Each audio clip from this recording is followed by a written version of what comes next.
So we are back, guys, and thank you for joining me for the Venus in Cancer transit. And of course, I know you guys, you tuned right on in because you want to talk about the love and the romance and the attraction and the abundance and all those great things, the comfortable things, the nice luxurious things that Venus is known for. I get it, got it, good. And I want you guys to really enjoy that. And I want you guys to really have that. But this is the thing. Before you're able to do so, understand that Venus in Cancer for this time around could be presenting a rather iffy turn of events in when these matters are concerned. And not to any fault due of its own, but for the mere fact that, especially earlier on in the beginning transit, which is Venus starts transiting Cancer in on July the 30th. So a lot going on with the questioning, and even further. Let's push past the questioning and let's get in the feels of it, the throes of it, the tension of it all. Oh my gosh. Am I in the right relationship? Is this the right partner? Am I attracting the right people? How did I wake up and end up with this job, making this money? Who am I? And some people could be, beginning to feel like this outer body experience right about now. An outer body experience, physically being present and showing up and navigating the world and experiences, but not really understanding how, why, for what reasons. And it's interesting. I find it so interesting because, Cancer does not have to know why. I had to put on my glasses, y'all. But no, Cancer does not have to know why. Cancer does not have to know the details and the nuances. Cancer just has to know something works. Something is moving forward. Something is making it feel uncomfortable. Feel jealous, feel upset. But Cancer doesn't want to experience those feelings necessarily. Cancer just wants to be able to move along and like little crab and just enjoy life and just protect itself from the big world and, the things outside of its control. But what happens is with Saturn transiting Aries, and Neptune transiting Aries and doing the retrograde, literally stop in motion. Everything else stops. Everything around Venus and Cancer stops. Because now Cancer is having to find itself asking the questions, the tough questions. And looking at things in a rather raw, real way. This is something that cannot be unnoticed, This is something that cannot be unnoticed. It's something that we are all feeling, or especially, yes, if you have a Venus in Cancer placement, you have placements in Cancer, and there's other signs too. That will determine the effect of it all, the intensity of it, of this transit. And yeah, at this time with with Saturn and Aries and Neptune and Aries retrograde is squaring Cancers and bringing challenges and squaring Cancer's ability to just move forward freely. And even though Cancer can move forward freely, Venus is not retrograde. But how could Cancer just move forward freely when everything around it, everything is going on around it is causing delays, it's causing restrictions, it's causing questioning? It makes it feel as if we're having this outer body experience to where we are looking at ourselves and weighing up ourselves against these situations around ourselves. What and who we've been entertaining, how we're perceived, where do we go from here? How did we get here? All those questions. And with these questions, although challenging, what it ultimately does is it gets us in a position to where we are able to have these questions and make necessary changes to get to where it is that we want to get to. But we just notice that it's just may not be as straightforward as we thought. We notice now that how we feel may not matter when it comes to the significant changes that we want to see in our lives. Because right about now, we could be feeling tension, a little lost.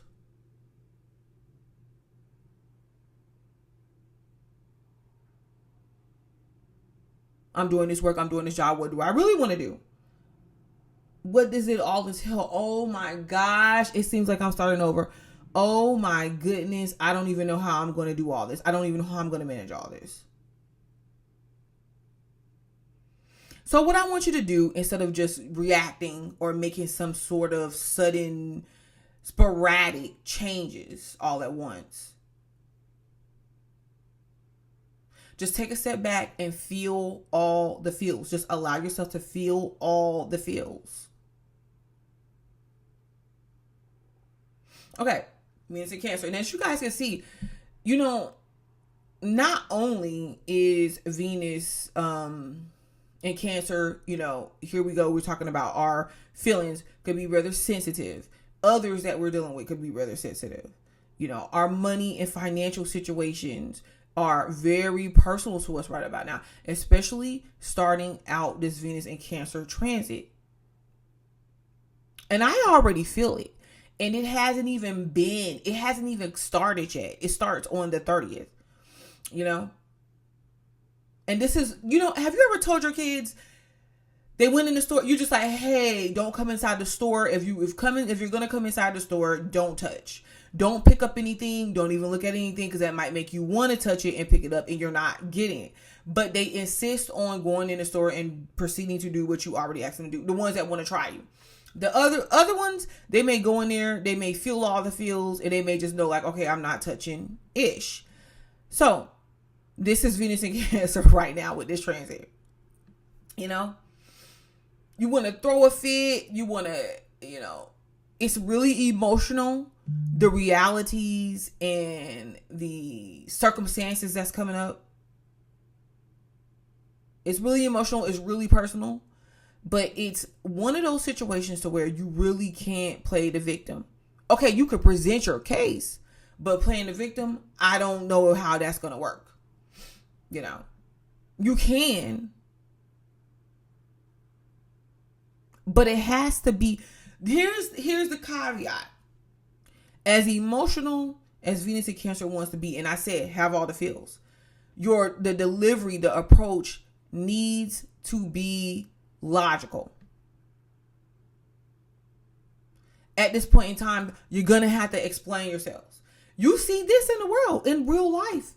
I mean, look at all of the news that's literally hitting the fan.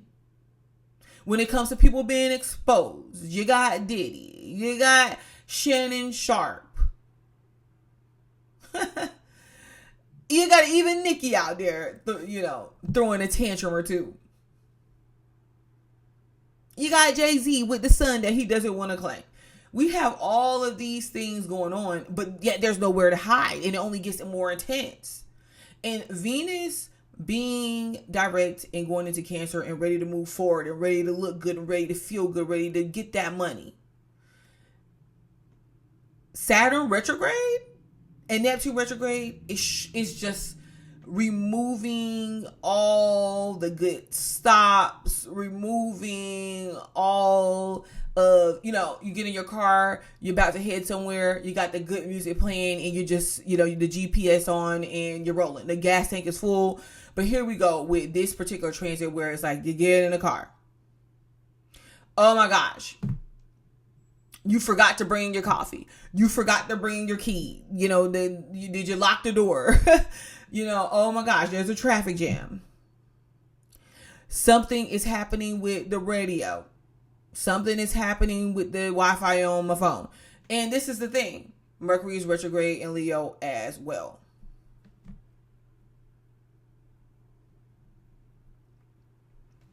So this brings out all the drama. This brings out all the reactive and eventful displays. I will say this though, I'm not gonna lie. In my surroundings, I kind of feel like even though this could present dramaful energy, I really see it as a lot of people that I'm coming across or that I have experienced. I kind of feel like the situations around them is presenting this, like non-controllable situations is presenting this. It's almost like the equipment and due dates and work expectations, all of that, that's the drama. Everybody else is just trying to manage life and get through life and get through their day to day. That's what I see. But this is the thing. I just wanted to explain that because starting off Cancer season, we can see a lot of questioning ourselves and our feelings about things that we should have, would have, could have done, and it doesn't feel good. It's the tension that is happening with this transit because of Saturn going retrograde. It's like a rubber band being pulled. Okay. And the tension, that the amount of tension that's happening, you can feel it from within. Like this can cause physical headaches for some people, to be honest with you. You can feel it from being hit from within. It's almost like, okay, yeah, I'm here. I'm at this goal. I'm almost there. Oh my gosh. Oh, no, there it goes. It's gone. Oh my gosh. What's going on? That is Venus in Cancer. And depending on where this is at or located, your house, the houses that this transit is taking place in, is more about how or where you're going to feel this tension at more. Okay. So yes, definitely, stick around, like the video, subscribe to the channel, make your comments. I love when you guys do that. And I definitely respond as much as I possibly can. Make your video requests. Okay. And we're just going to check out and, see how these transits are developing. And yes, I'm going to definitely focus on love or abundance,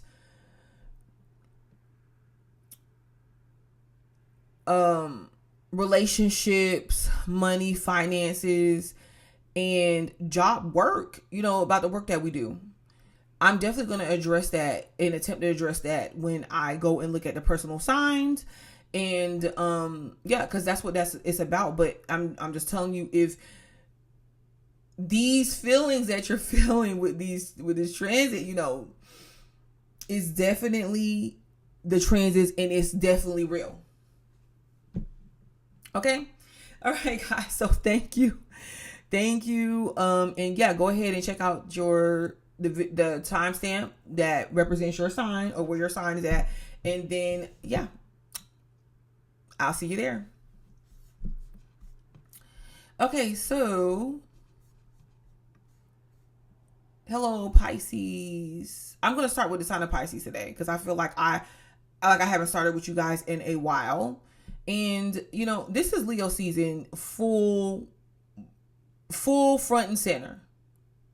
It's Leo season all day. And this is in your 6th house. So your 6th house of work is definitely activated and you're trying to put your focus and your time into there. But you could be having situations dealing with your kids, dealing with, personal matters concerning yourself and what that looks like. What are you supposed to be doing? How are you supposed to be performing? I can honestly see this too, because we're getting back into school. School is starting again. So for a lot of you Pisces that, you have children that are in school, college, maybe that's your area of focus. There is definitely tension around that area. Maybe some of you guys are trying to determine what it is that you want to do.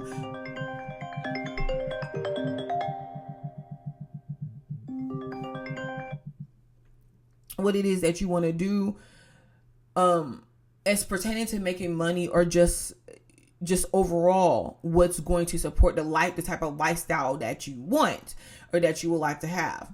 So there's tension there because it feels like some of you guys are having to if some of you guys may feel like you're having to make a sacrifice on what that looks like, whether you put your needs before a family member's needs, before your personal needs, your kids' needs before that. It's just a lot of tension brewing in this area. And one thing that I forgot to mention when I spoke at the beginning of the video about Venus being in Cancer is that Jupiter is alongside Cancer as well.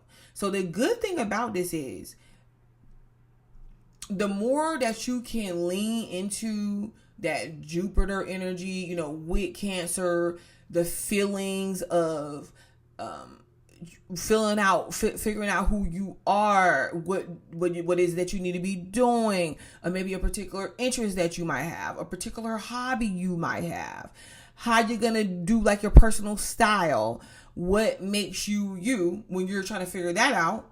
Okay, or this could be one of the development processes that's happening with your kids. While you're trying to figure that out, luck is there, because what it does is it actually provides you with ways to really show up and do the job that you want to do, to make those bold, confident moves towards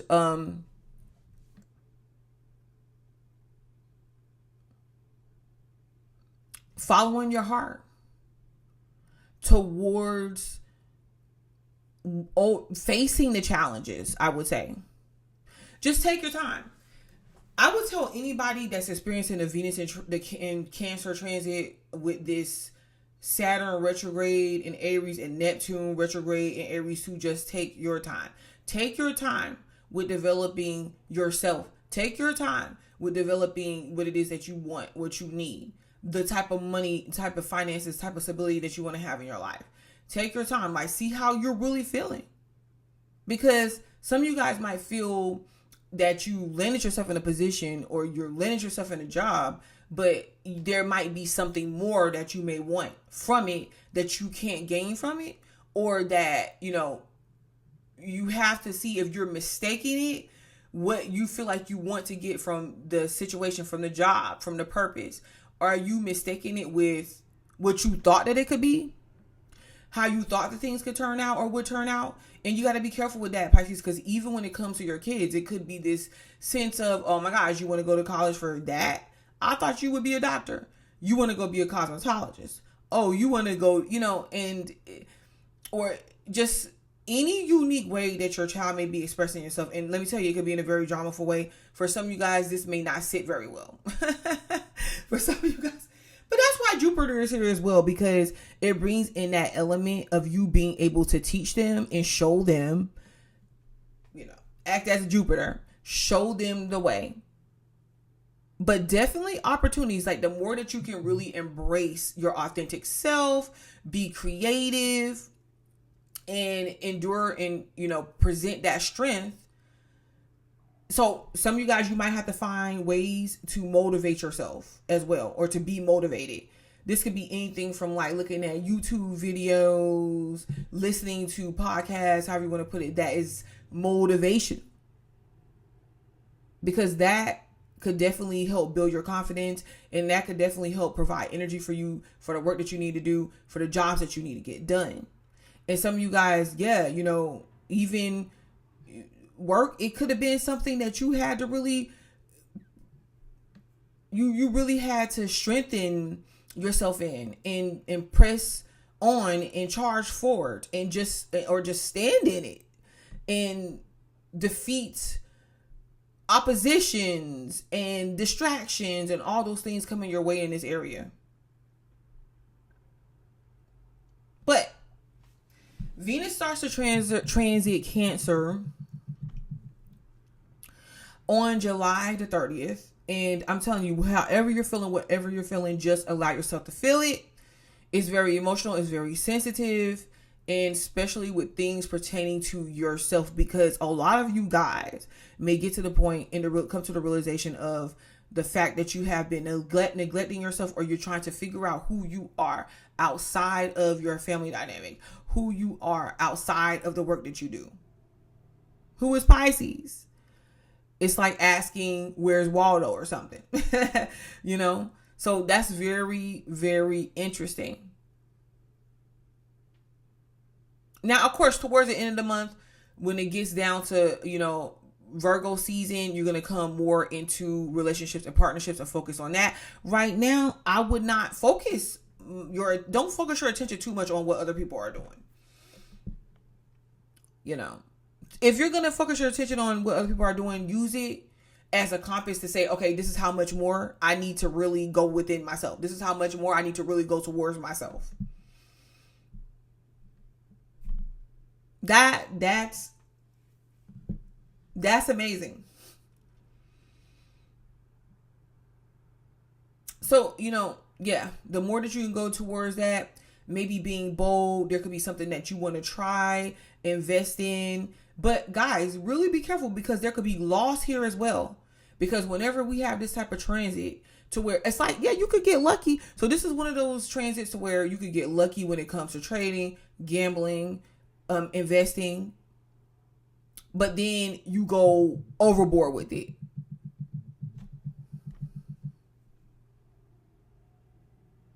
Instead of just taking your keeps and just going and coming back another day. So that's what type of transit this is.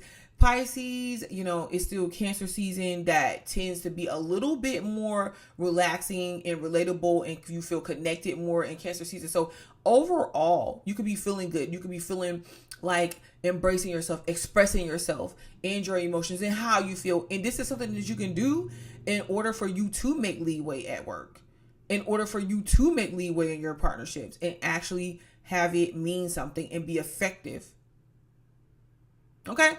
All right. Thank you, Pisces. So go ahead and like the video, subscribe to the channel, please. And stay tuned, because I will be back. Okay. So hello, Aquarius.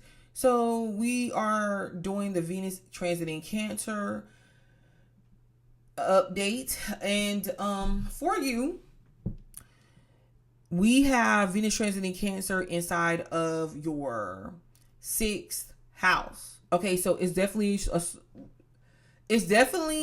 surrounding work for you guys. And the interesting thing is Jupiter is here as well. So things might actually pick off and take off and pick up and start moving again. So Venus starts transiting the sign of Cancer on July the 30th. So things can actually start picking up, moving again for you in the area of work. Maybe things were cloudy before, but I feel like you definitely have this forward movement. You have plans. You have things that you need to take care of, and maybe your family is a big priority. So you're getting things on, spinning, and you're jumping in. Guys, some of you guys could be busy dealing with work situations, going back and forth to work or something with your car. But yeah, just getting things moving is just a feeling that you have right now. But this is the thing. So if you looked at the beginning of the video, when I discussed the fact that Saturn is transiting Aries and is retrograde. Okay. And Aries is transiting Neptune is transiting Aries and is retrograde as well. You could just feel like a lot of hurry up and do nothing when it comes to work. It could be like the more you do work, it's like the more work there is to do, or the more that you feel like you got a job. Okay, you're getting in money, you're getting in finances, but it's still like there's more bills to be paid. Something that you could be looking at that could be causing you to think about what it is that you want to do and you want to really move towards when it comes to work, when it comes to finances, when it comes to your health. That really may stick out that you will not be able to avoid, or you cannot avoid right now, Aquarius. Because you could be asking yourself literally like, how did I get here? Or how you got here, but it's like, well, what does it mean for me right now? Because did you do what I told you to do in the previous videos when I said, okay, so Aquarius, you got to look at ways that you can unload your workload, unload your responsibilities, release some of it. I told you guys that, but this is the thing. I know a lot of it could feel like it's out of your control, though. I do get that. Like a lot of the situations that's going on, you got to make money. You got to work a job, but something about it is making you feel a little bit uncomfortable, or it's making you feel a little sensitive around matters concerning as such. And it could be, that tension That tension, maybe with some of you guys, it could be your health, you know, because sometimes when our health is affecting us and our ability to work and our ability to perform, you know, and we got to be on our job, it could prevent us from doing certain jobs, or it can affect us emotionally. It could affect us mentally. So that is definitely a thing for you. And this is the craziest thing, because whatever you notice, whatever gets pointed out to you, privy or by way of Jupiter, is definitely a blessing. It's definitely for you to make moves in that area. It's a lucky thing. It's a lucky situation for you. What do? You don't really got to jump to figuring out answers.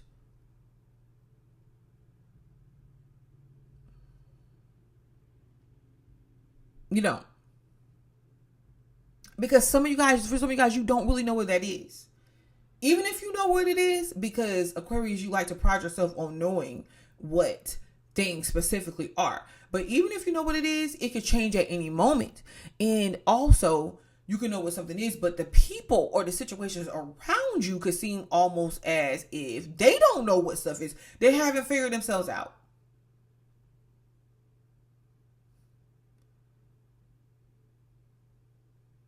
They're trying to change. They're trying to break free from something, right?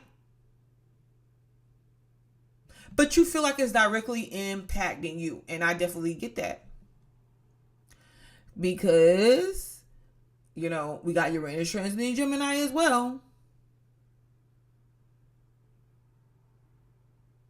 And it could just be leaving you feeling as if it's, you know, what direction that you go in. And I'm going to tell you, don't try. Because Leo is, Mercury is in Leo retrograde as well, in your house of partnerships, in your house of relationships, bringing people back around, bringing issues up to the surface, shining a light, bing, right on them. People that you're dealing with. Some is helpful, some are your enemies, some you can work with, some you can love. Some of y'all being exposed. What is that, Aquarius? Some people trying to expose you for what your extracurricular activities.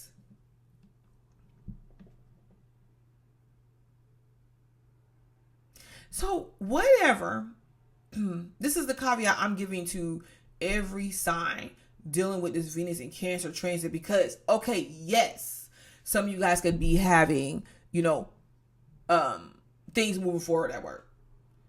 You got a raise. You on a track for a raise.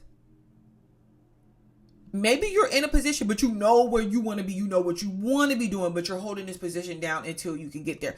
I see that as well. And it's because of money. It's because you're doing what you know that works. It works. It's predictable. You know what to do at your job. You know what to do with you, what to work on. And some of you guys, you know what to do, what to work on, but you're not really doing it. But what I'm trying to say is, when everything boils down, what you get and what you're left with is everything there in the open, and feeling those feelings that you want to act on and you want to do things about, and you want to, you know, have this rapid change, but you really just got to sit there and you really just got to see what Jupiter also is trying to get you to recognize about your finances. Is trying to get you to recognize about the opportunities that you're not taking advantage of, possibly. And it's one of those things, because you don't want to be guilt tripped, but you also could feel like your hands are tied, but they're not. And this is at the beginning of the transit, so we're going into August with this.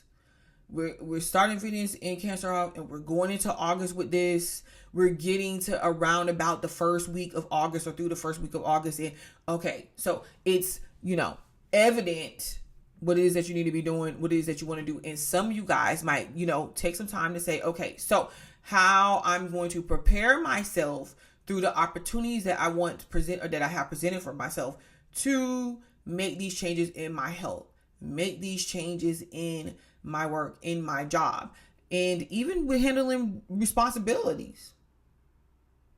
Because maybe with a relationship you're dealing with, maybe you have to step up and handle responsibilities more, assist with that, or they have to. And it's possibly something that they don't really want to do. But it's like, it leaves you no choice, Aquarius. So things around your money, it's, there's blessings there. It's working out. You're working. You're going to have some more opportunities open up for you. But for some reason, the tension is there and it's bittersweet. And I think it could be because like maybe a paycheck that you're waiting for. It could be because of some finances, some responsibilities that you have to do before you get to that thing, before you get to get the results that you want. Okay. So we're not dropping out yet. Seeing how we feel, and we're making the changes as needed. All right, Aquarius. You can be sensitive about your money right now, sensitive about your work. All right, so thank you, Aquarius, for joining me. Like the video, subscribe to the channel, because I will be back. Hello, Capricorn. Wow, Capricorn, this is some pretty interesting energy playing out for you, because Venus in the sign of Cancer is definitely transiting your 7th house. And let me tell you something, it is nothing short of, a little bit chaotic. And you know what is so interesting about this is this that control type of chaos. It's that watching things fall apart, but not being able to stop it, or not stopping any type of chaos. But you're trying to, but you're not at the same time. It's very hard to explain. That's why it's unusual and it feels weird. And I really can't explain this as possibly. The reason why this could be feeling this way for you is because maybe this is not directly you, but it could be the people that you are associating with, people in relationships, people in business, people in business, and people in partnerships.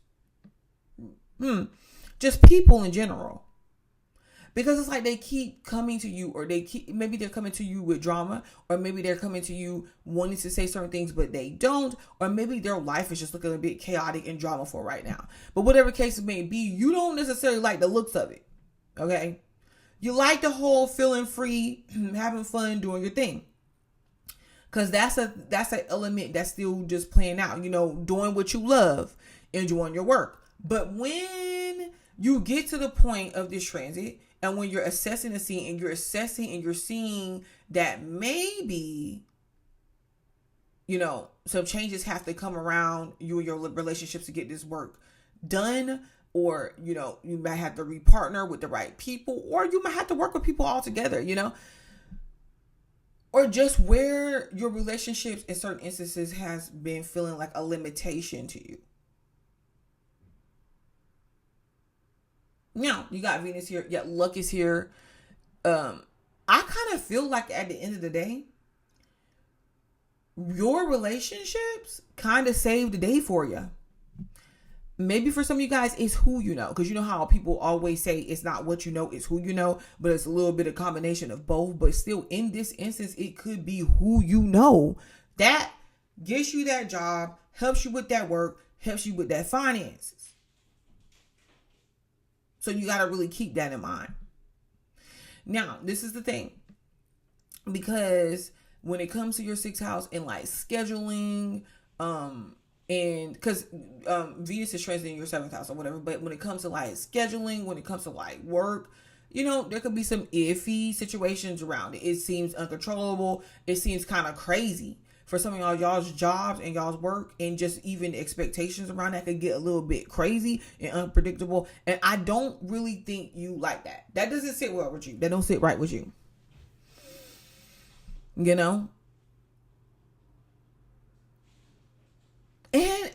the interesting thing, because I could sit here and I could tell you, because some of you guys could be doing a partnership or relationship review, and you could really be looking at, I don't know if this is you feeling a certain type of way, or other people that feel a certain type of way about you, like I'm not saying putting you on blast, but really trying to test the strength and authenticity of your relationship and connection with them.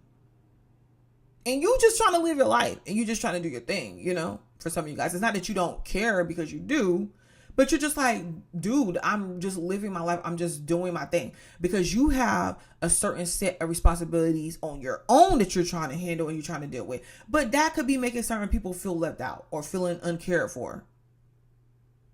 I really do feel like conversation and communication could definitely help this. You being honest with these people and just telling them what it is. God, so you got the feels.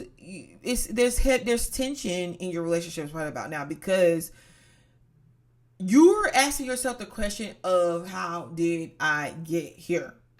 Even with some of the people that you're attracting in, you're just like, oh my gosh, like the people that's coming up to talk to me, that's asking me out on dates, that wants to be involved with me, that even wants to work with me. I do not really want anything to do with these people. You don't, or these are not the type. It's like, you want the relationship, you want to attract the people in, but it's like, at the same time, it ain't the type of person. The person is not your type. You wouldn't even check for them in the dark or daytime with a flashlight. If I said that correctly. Or you just don't have time. You simply do not feel like you have time. So there's tension there, and you're in your feels. You're in your feels because you could be reminiscing about relationships and certain opportunities that you had that you missed, and going through the protocol of that. And it's affecting your job. It's affecting your work. Because Saturn is retrograde in the sign of Aries and Neptune is retrograde in the sign of Aries. In sign of Aries in your 4th house, this could be directly connected to your stability. You could be feeling tired or drained. Personal care, just not completely lacking, but really in the area of personal care where you would usually take care of yourself. You could just be feeling like you're not really feeling it when it's time for you to get up and it's time for you to go to work, when it's time for you to be present in these relationships with people, in partnerships with people. You're just not feeling it. You're not, and that's coming from that the retrograde, Saturn coming to a complete halt, Neptune doing so, and you're just stuck with the reality of certain situations. And it makes you wonder if that, where it makes you see where you settled at, and where maybe even your confidence, you didn't have the type of confidence that you needed in certain situations to really take care of yourself or take care of your personal needs when it comes to your finances and your security, or what you're capable or not capable of doing.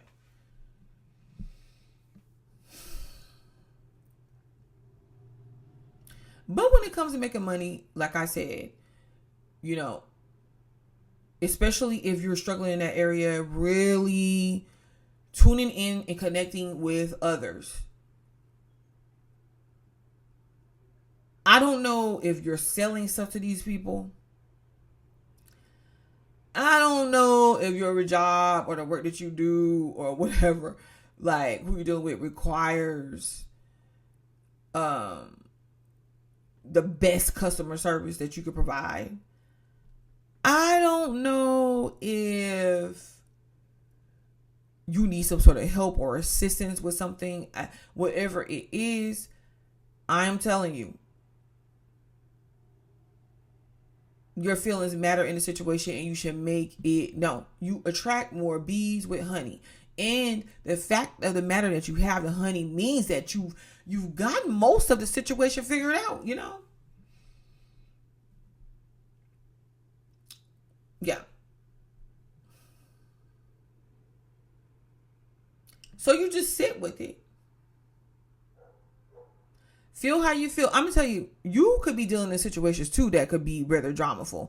People you're dealing with being dramaful, you getting to the point of where you're reactive or responding in a way that you really don't want to do, because in a way that you may regret. Just really think about that, because of the fact that the square that Venus and Cancer is making to Aries and Saturn retrograde, it's a heavy tension in relationships and partnerships with people that you're that it's tension there with people that you're involved with or just like in your surroundings. So you could feel the way that you have to feel, and you can communicate that, but just take a step back before you feel like you want to flip out on somebody, before you feel like you just want to overthrow everything. Just kind of take a step back and see how it is that you feel. Even in areas and situations that you just want to go full force in, just really take a step back and just really see how you feel. And a lot of you guys, you're definitely going to benefit with just being with your partner in your relationship, making meaningful connections. Who you know is not about what you know. Okay, that is definitely what is going to make you feel abundant right about now when others feel abundant. You get what I'm saying? When others feel abundant, I don't care. And you know what the funniest thing about it is? That is something that I have recently started learning as a Gemini myself, because that is something that, and I couldn't grasp it, guys. I couldn't grasp it for the heck of me, because I'm just like, well, why can't I just be myself? Why can't I just, and I can be myself, but I'm saying, why can't I just go around and just tell the truth to people? Because it's a time and place for everything. And some people can't handle certain stuff and certain truths and certain information in certain ways that is said, in certain ways that is done. So we have to kind of like present it in a way that makes them feel good about doing what it is that they're doing, and about knowing what it is that they know. Okay, Capricorn, thank you for watching the video. Please like the video, subscribe to the channel, because you know I will be back. Hello, Sagittarius. So welcome back to the channel. Thank you for joining me. Could you please just give the video a like and subscribe to the channel, and I will continue on with the Venus transiting Cancer and what that represents for you right now. This is taking place in your 8th house. Wow. Let me tell you, Sagittarius. Yes, money, finances, dealing with other people, dealing with business could definitely be a source of tension for you right about now. Could be a source of tension for you right about now, because yes, this is the thing. I really do feel like when it comes to you right about now, Sagittarius, it's you know that you want to do business. You know that you want to get married, or you don't want to get married. You know you want a prenup. Okay, you know that you have a lot of psychological issues that you're dealing with that's coming to the surface, either you or other people that you're dealing with. So in return, it causes you to have to access and check yourself, because you're just like, okay, so what the heck am I dealing with them for in the first place? Why are they trying to come and find me? That's how your, you could be thinking about. That's how you could be looking at things, and when you're dealing with other people right about now, because you have Uranus and Gemini transiting your 7th house of relationships and partnerships. So what these relationships and partnerships is doing ultimately in the experiences you're having with them is triggering you, and putting you in a position to where you have to psychologically challenge yourself. And this is really hard to do when you think about it.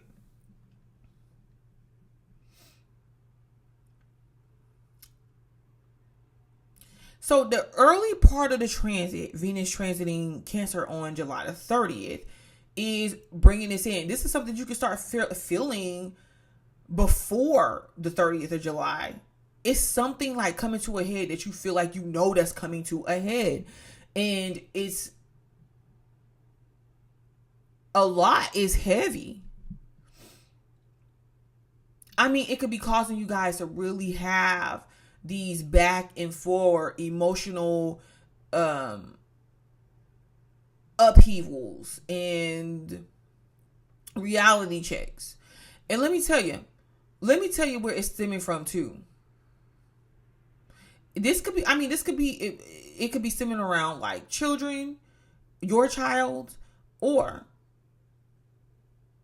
what it is that you feel like you want for yourself, how you see yourself, how you represent yourself, how you collaborate that in with others. And you, now remember, because I told Capricorn this, and I feel like it's very important, guys.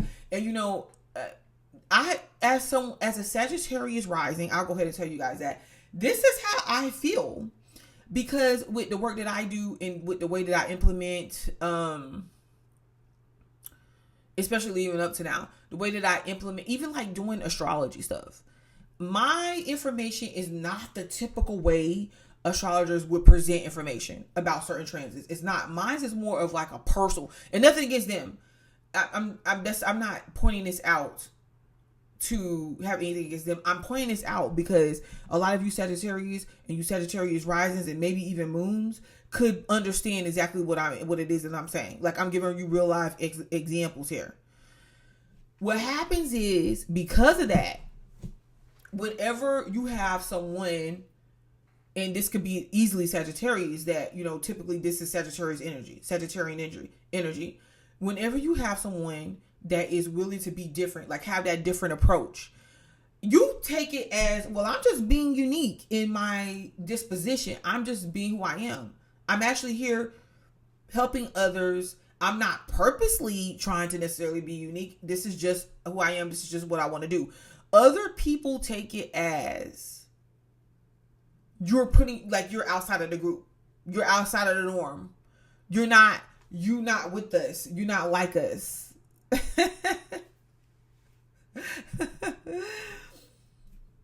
We're really Sagittarius. You need to be telling them they not like us, you know.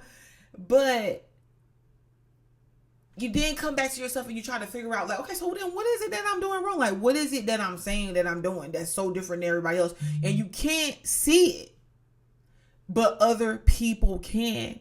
And because other people can, and it looks like you're the outcast, or it looks like they're challenging you, or it looks like you can't do the right thing, or it looks like you can't, it ends up possibly affecting you psychologically, emotionally. And that's where we're coming at when we're finding this Venus and Cancer transit, Jupiter there, but Aries simultaneously, Saturn and Aries simultaneously going retrograde. With now you're seeing, because what this is doing is not telling you that you can't be you or you shouldn't be you. It's not telling you that. But now you're seeing, possibly, not only are you seeing it, you're feeling the tension of, should you be true to yourself, or should you fold? Should you accommodate others in a sense to where what they're familiar with? And you know, Sagittarius, I'm just going to tell you, I'm going to be honest, because I'm not going to sit here and tell you the wrong thing. I really feel like it's up to you. Because as you go through these emotional and psychological challenges, and you see what is being shown to you, and you're having these experiences, because we cannot forget that Jupiter is experience, okay? So you're having these emotional experiences, but one thing that it does, whatever you find out, because of the way you feel, the thing that it's going to do is it's going to benefit you with the certain changes that you do decide to make. If you decide you shouldn't, that's on you, you know? Me, I'm trying to make changes because I'm trying to understand other people, and I'm trying to understand what it is that they want. And I promise you, how I talk to myself about it is this: I can understand things and grasp things on a certain level, and my experiences, and even give valid reasons why I have the thought process that I do and the experiences that I have, and I make those choices. I'm able to do that. But there are other people who are not. They're okay with being stuck on relationships with people that is no good for them. They're okay with, you know, being regular or ordinary, because, and you know what? And it's fine for them to do that. And guess what? It works for them. That's their life. And I want to be able to meet them and connect with them at that point, at that place, because I want to feel connected with other people, whether it's one significant person, whether it's a couple people. But I still want to bring my uniqueness to the table because why? Evidently, it's needed. See? That's where I'm going with it. And like I said, the honey brings more bees. And more bees for you brings more money. Simply put. But yes, you're battling these psychological changes, emotional changes, and the shift in your money dynamics. See, this is the thing. See, this is where it's going here. Because whatever you're feeling, allow yourself to feel it. You're going to want to rush. Sagittarius, you hear what I'm saying? You're going to want to rush and you want to go into panic mode and you want to go and see what you can figure out. It might be drama. You might be responding to people. You might be hearing people, spread rumors about you. You might be feeling, it could be true or false, it could have a little bit to do with paranoia.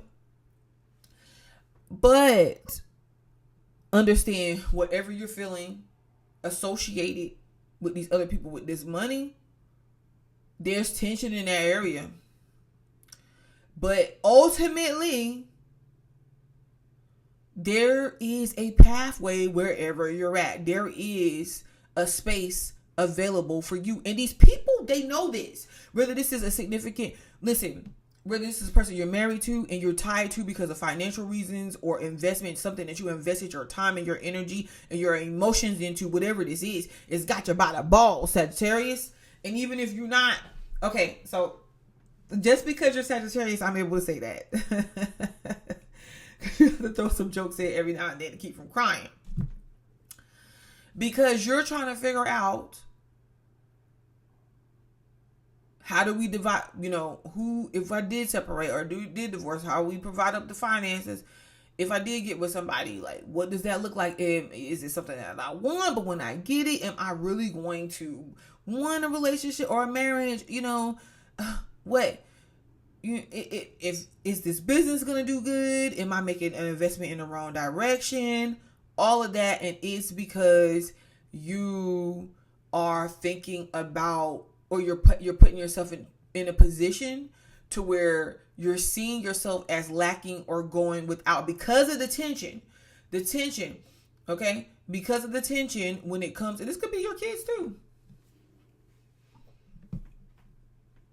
Is it based in reality? Yes, it very well can be, because Saturn's retrograde and Neptune in Aries is retrograde.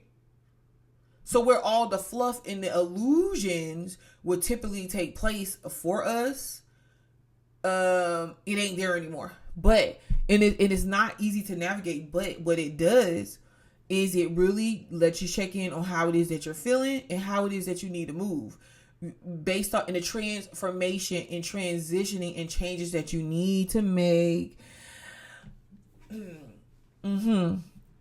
So you are learning about that because you want to be better in business and you want to be better in making money. Now, let me tell you, some of you guys, this is the thing. Maybe there's changes that you need to make to your business plans or to the way that you deliver that business or to who you deliver that business to, and to, the percentage that you get. And,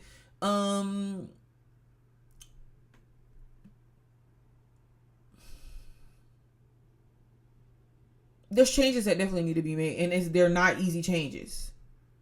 Some of you guys, tensions are rising, but you're gonna have to find yourself pushing through anyways, because a lot of you feel like I done came too far to turn around now. And I don't ever see, even going without something, even losing something, it's not about you necessarily turning around. It still can happen as a result of moving forward. And yeah, so this is an interesting take, Sagittarius. Yeah, a lot of you guys, you're seeing the experiences that you want to have, you should be having, you could be having, or maybe you are having, and you want to confidently step foot in that direction. But you have to understand, Mercury is retrograde in that area as well, in the area of you. So you are redefining who you are. You're still looking great. You're still looking fabulous. You're redefining who you are. You're redefining how you show up, what that looks like, in order to best represent yourself, to represent your money. So this is the thing. I have to ask a question to help you make a choice or a decision, you know.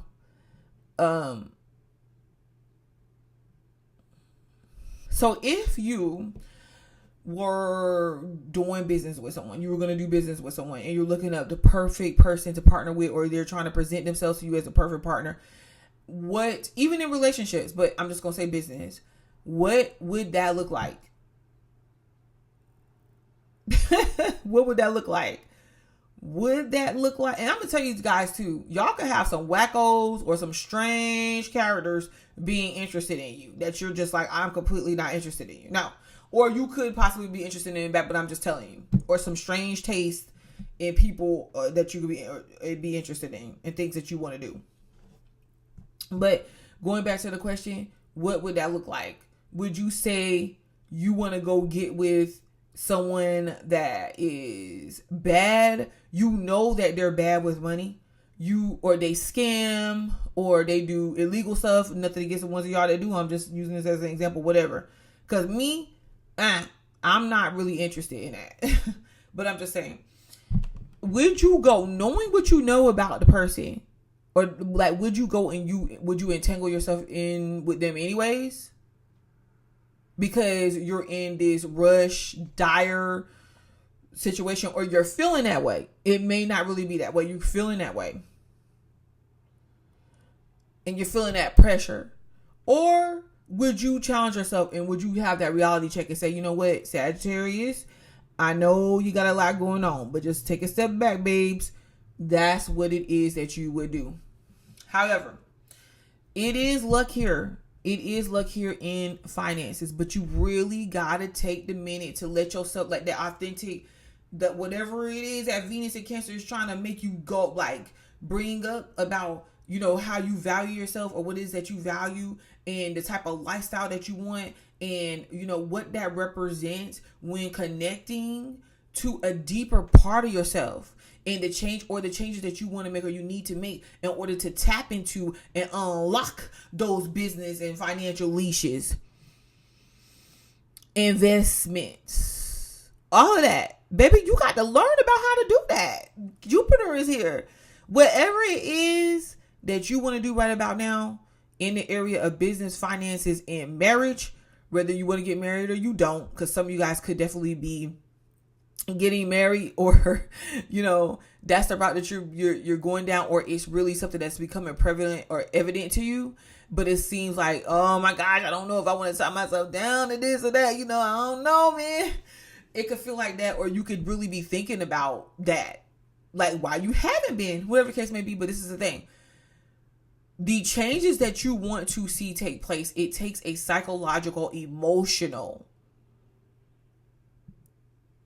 aspect on it, takes on that aspect when it's pertaining to you, and it's not easy, and this is what we're dealing with for right now. Stand in it, because who knows, you getting married, you getting married could be a bad thing. But what if it's a great thing? What if it's a good thing, a great thing, an awesome thing? What if it means like you're going to have more finances and you're going to have more money? You collabing. However you want to put, you actually making the necessary changes in business and finances, and bettering and strengthening your advantages to get loans and credit lines. It's a process, you know, and our money is directly linked to our subconscious and that psychological aspect of ourselves, and that's what's going on with you. Who freaking knows, once you make these changes, it can be a flop. But what if it's not? Wow. Okay, Sagittarius, thank you once again for joining me. Please like the video, subscribe to the channel, because you know I will be back.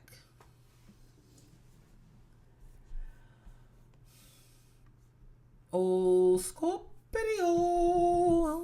Hi, babes. Okay, so let's get started, because for you, this Venus in Cancer transit is happening in your 9th house. Okay, So this is your ninth house of travel. This is your ninth house of education, experiencing different culture, having new experiences, or reigniting those old experiences. Want to break free. Some of you guys can just want to break free from it all. You want to break free from it all. From work, from responsibilities, and you just want to go. You want to go on a hiatus. You want to go experience. You want to go travel. You want to go do all these things. But this is the thing. That's why it's just an edgy, catchy type thing with this Venus and Cancer transit right now. Especially during this summertime, because Saturn is retrograde, and think about it, it's retrograde, and Aries is going retrograde back inside of your 5th house towards the August 31st, the end of August, into Pisces.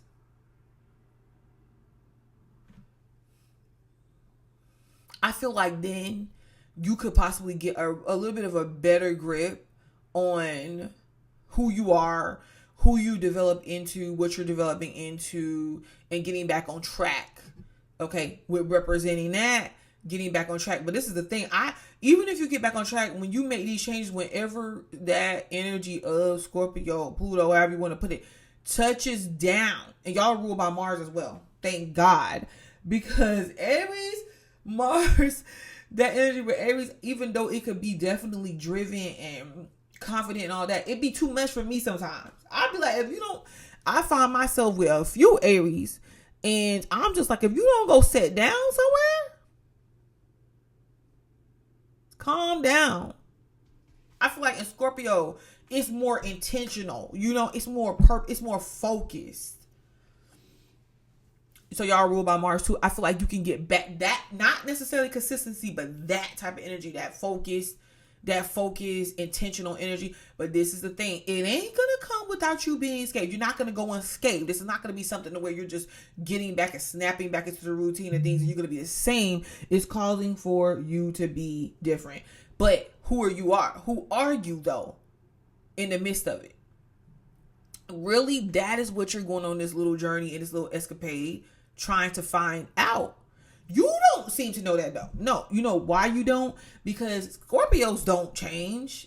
Even though y'all are the main sign that's always forced to change, or the intervals for change always comes up. The instances, the intentions for change, the universe always ushers up for you at intervals throughout your life.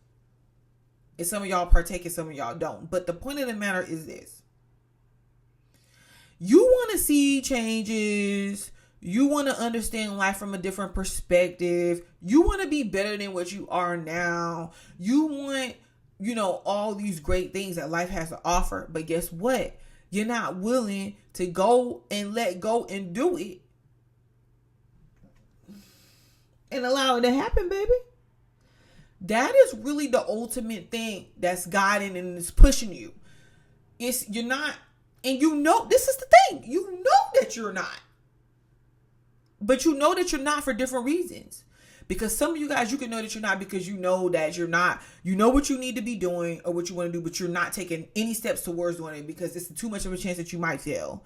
You're approaching so many things and instances in your life like that. And then for others of you guys, it's like, okay, well, you know what it is. You know that you want these change. You don't know what you need to do. So you're just not doing anything because you're like, oh, okay, yeah, it's too iffy. It's too iffy. But you long so much to have these experiences and to be able to let go and to release and to undo yourself, unbutton, unwind. That's money here. There's opportunities here. There's business. It's not just business, but for you, baby, you're about business. You're about money. You're about finances. You're about experiences. There's freedom that you want. And I'm going to tell you, baby, that out of it, listen to me, because, and I'm not yelling at y'all. This is just my personality. I'm not yelling at y'all. Like like I said, even with Drake, I don't care what y'all say about Drake. Like, of course, I'm a Kendrick fan too, but I was a Drake fan, But it's not even that. I have said this a couple times during your little monthly reads. Listen, people might be talking about him, but it's crazy because it's something you gotta say about somebody that is willing to be like, okay, yeah, you ain't running me away from nothing. I'm still gonna stay. The fact that J. Cole couldn't even stand up and face the situation, and that's not a bad thing. Because I'm about to give you the spin. And Drake could alone.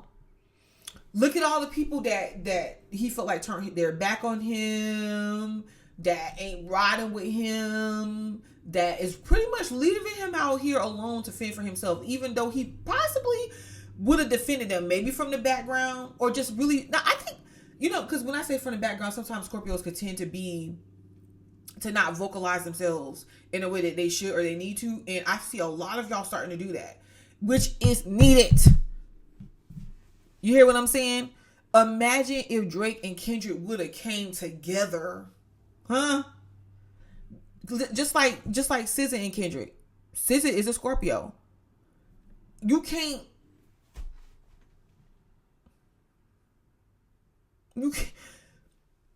Gemini brings the information, and Scorpio is able to take it, focus it, make it something. Change people with it. Speak up. Live it. Embrace it. Y'all are able to do that. And I'm telling, because that's how I'm feeling. Like, I'm feeling it. And like I said, it's something to be said about Drake. Because I'm just like, you know what though? At the end of the day, homeboy comes out and he stands alone. Like, he got his people that's going to stand with him, of course. But no, he stands anyways. And I'm telling you, Kendrick, because me as a Gemini, this is one thing I totally like about Scorpio. Geminis, we like this about Scorpio, and then we feel like it's at y'all's detriment. But I bet you, whether Kendrick ever says it or not, and maybe one day, long down the road, he could admit this. He possibly is sitting somewhere and he's probably like, wow, like, I gotta respect dude though. I gotta respect Drake though. So there's that aspect of it. And there's this other aspect to it, to where it's like, okay, but doesn't Drake see, okay, well, we get it, and you should stand your ground. And one part of that is the fact that the changes that y'all have to implement and have to take shape, if you take this to a more deeper spiritual meaning, the changes that has to take place in the world, it doesn't happen without Scorpio. The breakdown of Scorpio to the build back up of Scorpio. It doesn't happen. And air signs, Gemini especially knows this. Gemini can go down the hell with Scorpio and come back up alive. Bringing Scorpio back up with it. So I'm telling you, this is, and the reason why I can say this is based off the transits alone. Uranus is in your 8th house of you in Gemini. So, but I'm using these scenarios as ways to tap into the real life understanding about these situations, and then the spin off of that, the reciprocal of it is where you're like, dang, Drake's ability to stand in his, there's a word. Oh my gosh, there's a word. His ability to stand strong, and it's another word, but I can't think of it. And his convictions is also a disadvantage to him as well.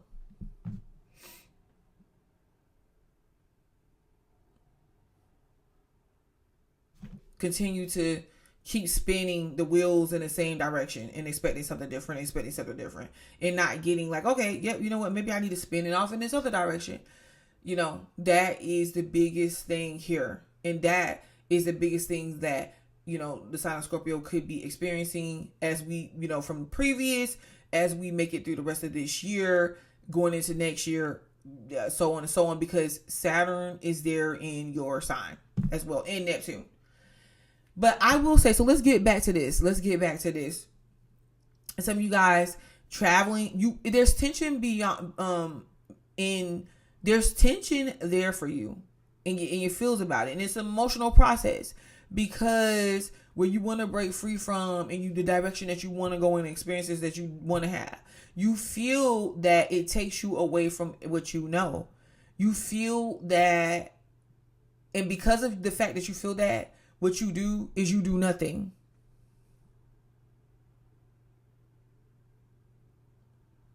It looks like you're doing stuff, sure, but you do nothing. Your money don't move the way that you want. Some of you guys, higher education is going to be the way for some of you guys to go, or planning for that. So right now you don't have all the answers. That's fine. Take a step back. Like I told the other signs, you're not the only sign that I told this to. All the signs that I've done, I've said to them, take a step back and feel the feels. It doesn't feel good. See, Drake, and some of y'all are not allowing yourself to feel the feels. Drake is not really allowing himself to feel the feels. Yeah, it seems like he is.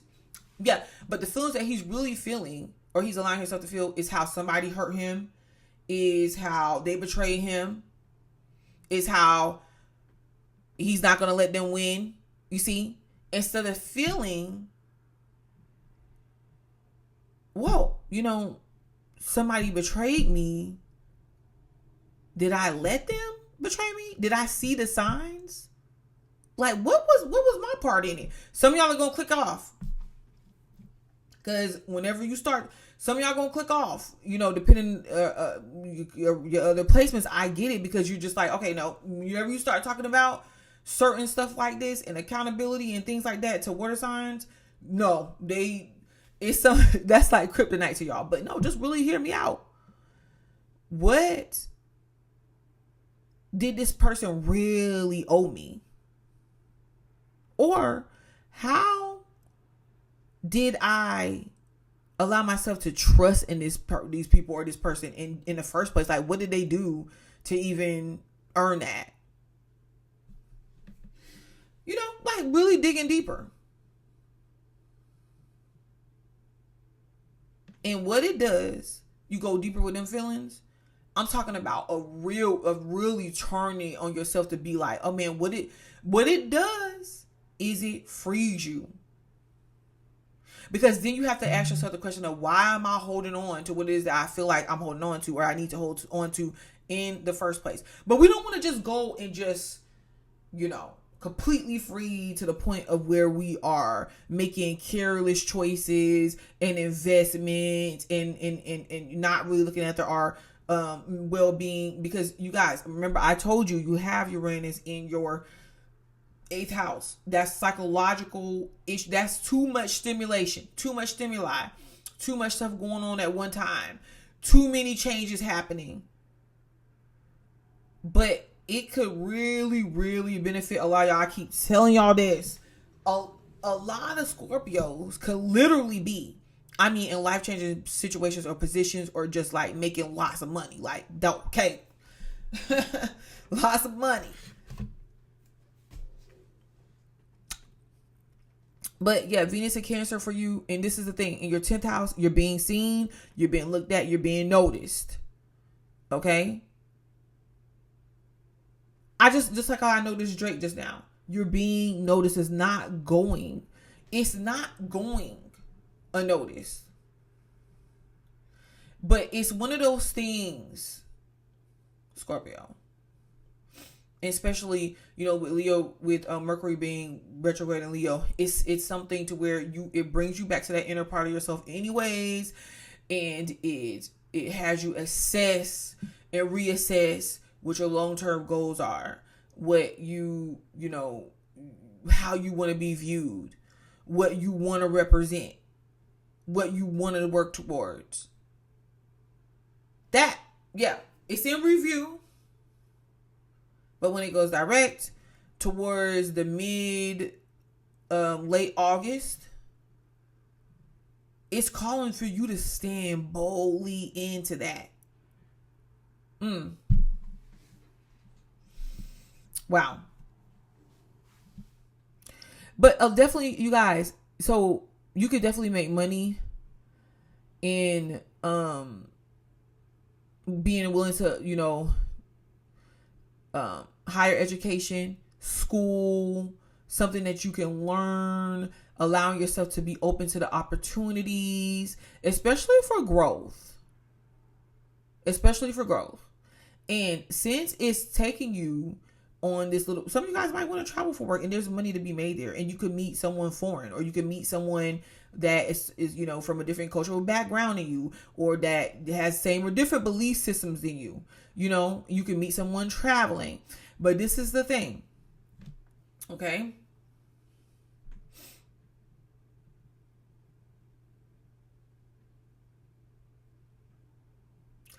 You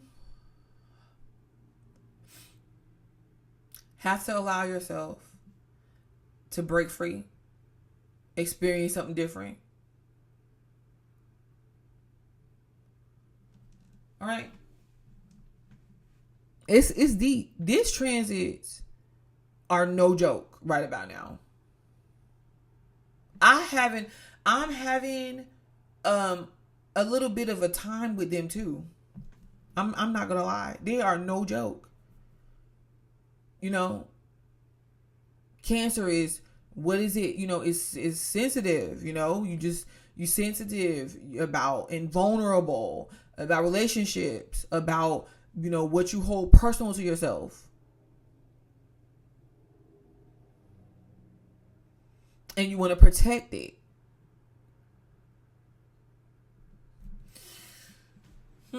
Okay, so Scorpios, thank you so much for joining me. Yeah, please like the video, subscribe to my channel, because I will be back. Libra.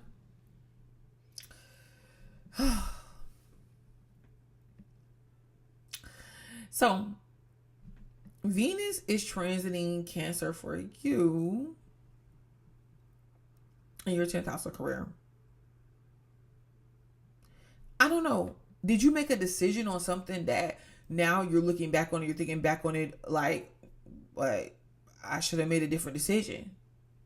Some of you guys are seeing possibly the issues coming up around concerning some goal that you have, or something that you have to work towards, something that you chose when it comes to significant major aspects to your career, and aspects to your image, aspects to everything that you hold on serious regard is coming back. And I don't know, some of you guys could be feeling bored because of these, because of what it is, the changes that you decided to make. Or, if you're not bored, this could definitely be surrounding a choice that you made in career or you have to make, that's causing you to feel a bit of tension, and you're feeling a bit emotional around it, and you feel that you're at a place, but at the same time, some of you guys are feeling like, but you got a long way to go, or you're at a place and you're making money. Some of you guys could be seeing your progress, but you're questioning, is this where you are supposed to be? Now, the first thing that I want to say and relay over to Libra is don't take that, the feelings of not really knowing where it is that you want to be, or reassessing that and think about that. Don't take that as a spite, or don't take that hard on yourself, because the main situations and issues surrounding this is that's just your natural, that's just you naturally when it comes to making decisions. Libra can make a decision, and then you can be back around being like, did I make the right decision? And the question, who knows? The answer is really who knows, because people can judge the decisions that we make all day, but if they don't really understand the meaning behind why somebody made a decision, it really doesn't matter. But something you're working at,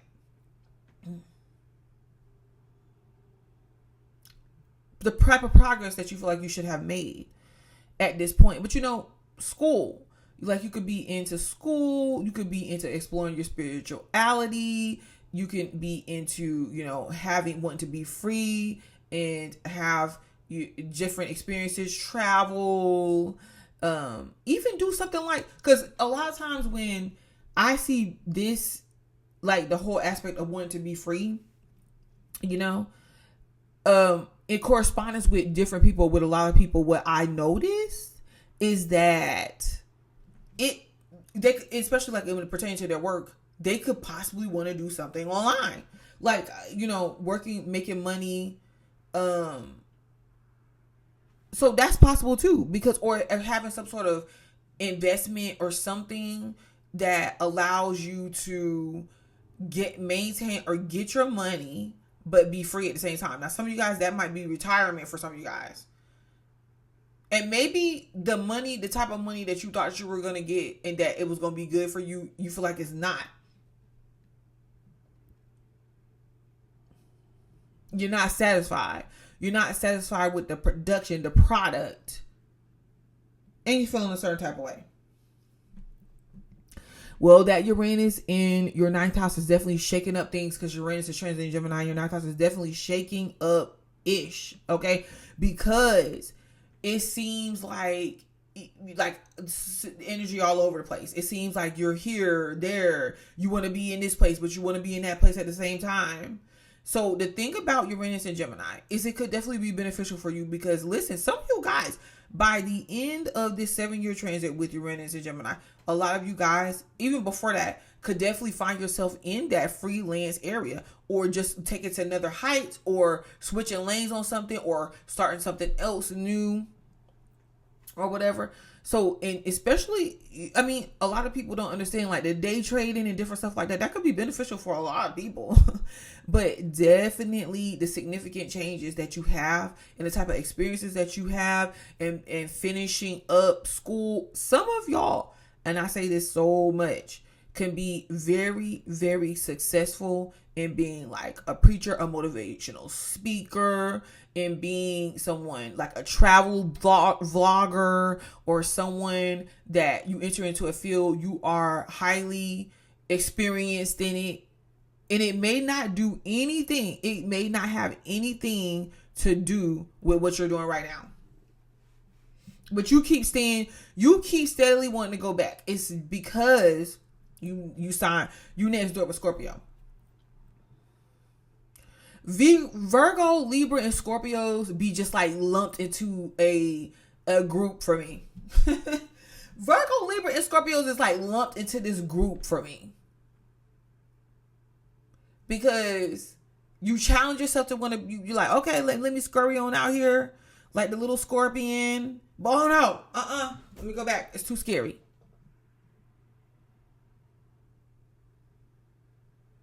And once you finally do break free, it's, let me go back. Because what am I missing something? Quit being nosy, Libra.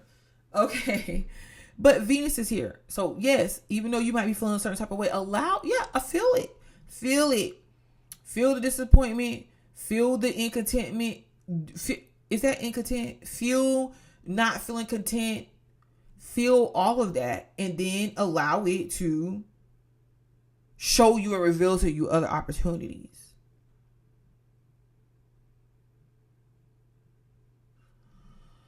Yeah, because you have opportunities coming up. Breaking free from what you knew or what you were familiar with, and what people know you as, it could be a problem for you, but if they're finding it a problem, that's their problem. So I want to point out the fact that you're going to get more assistance with being able to do this when Sun, or the revelations surrounding what you're going to do and what it means for you. And in details, that's the good part, towards the end of August. But right now, you might be called into question like your friends, your surroundings, your affiliations, whether addressing them or just having to make the decision to leave a lot of them behind. And if you don't leave them behind, you might have to stand up and be the leader inside of a situation and take the lead. So let's say you're a Libra and you're like, okay, you're trying to start something. You're trying to start your own organization or something you're trying to start, but you know it's going to cause you to have to collaborate with other people.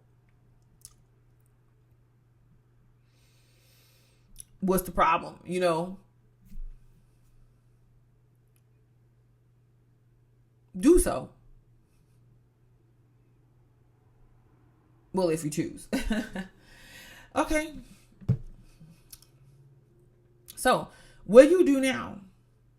Like everybody else is doing. Feel the burn.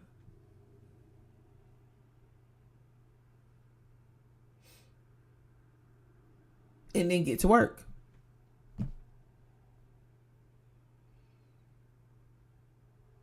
All right, Libra. Thank you for joining me as always. Please like the video and subscribe to the channel because you know I'll be back. Hi, Virgo. Okay, so let's just move you over here. And okay, so for you, Venus is transiting Cancer in your 11th house. So, you know, good way and means of making money is through your affiliations, your social networks. So for ones of you guys that's requiring your like networks and affiliations to do business online movement as well.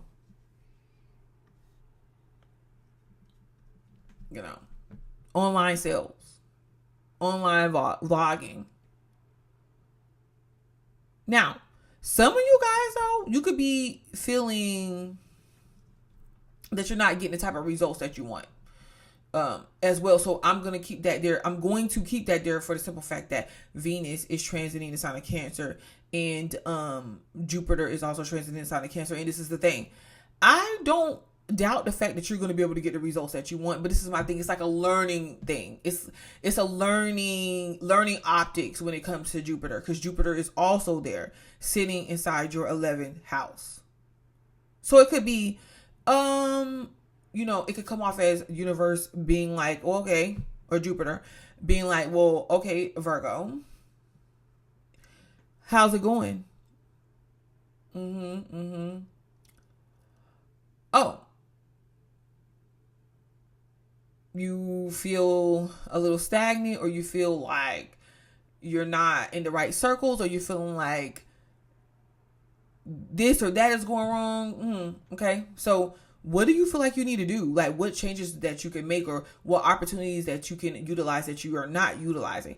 And this is another thing, Virgo, it can really come off at the same time as you not really being stuck with that thing that you're doing, you know, that one thing, you know, have your goal, but allow yourself to open up to other opportunities as well. All right. This is what's going to help you make money. This is going to help you inside your relationships. So a lot of you guys, you might be interested, or you like in a friend that you're around, you know, getting to know a lover as a friend, or someone around you. You can meet someone online, but definitely there's an interest to you and somebody around you that maybe there's some sort of detachment, distance, or just, you know, emotional or physical distance. And it's even for you couples or people that's together. There could be you showing up and you're both there, but there's distance there as well. You know? And you want to make changes in that area, and you want to do these things that because they feel good. It feels good to achieve. It feels good to accomplish it. But, you know, the question is, what are you missing?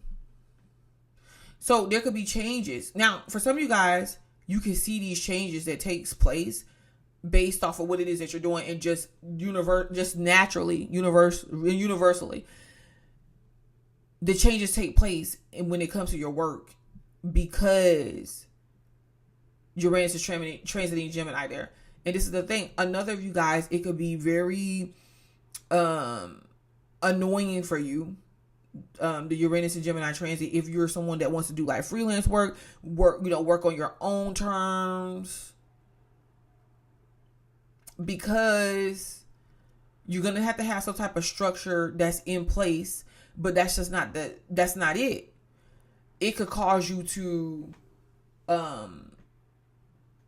go up and down, or it could cause you to have to take really significant chances that is something that you may trust or you may not trust in doing, But this is the thing, because some of you guys, I don't know whether this is like a hidden talent, a hidden situation, hiding your feelings about something, about someone, and that needing to be exposed, that needing to come to the light. But just there's something that you might be talented in, that, this could be spiritual work or spiritual business, or into religion. This could be in like the health system, the hospital, nursing, even being a doctor. I'm not going to take away from that,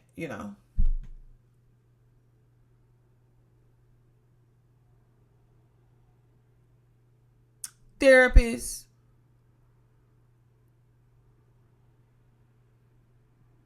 Something that you want to have, or you feel like you have it, maybe you don't know if you can achieve it or not, or you just haven't executed it yet.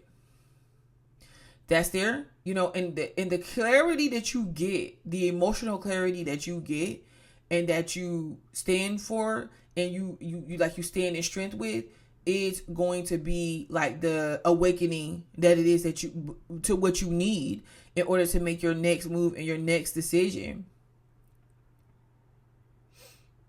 when it comes to the results of money or finances and love for you. And your abundance with Venus in Cancer, what makes you feel abundant right now are your affiliations, are your friendships, are those the groups. Okay, for example, let's say you're a Virgo and you are experiencing homelessness, or you were going through some sort of abusive situation and you left it. The association or the groups in your association, or that you can affiliate with, could be a shelter, a women's shelter, that then allows you to discover the next thing, working on finishing your degree, or working on finishing high school, or working on some type of business, like actually putting effort, work into it, structuring it, delivering it, that type of vibe, finding out something, or being put in a position to where it leads you to finding out something, or understanding what it is that you want through other people, through their feedback.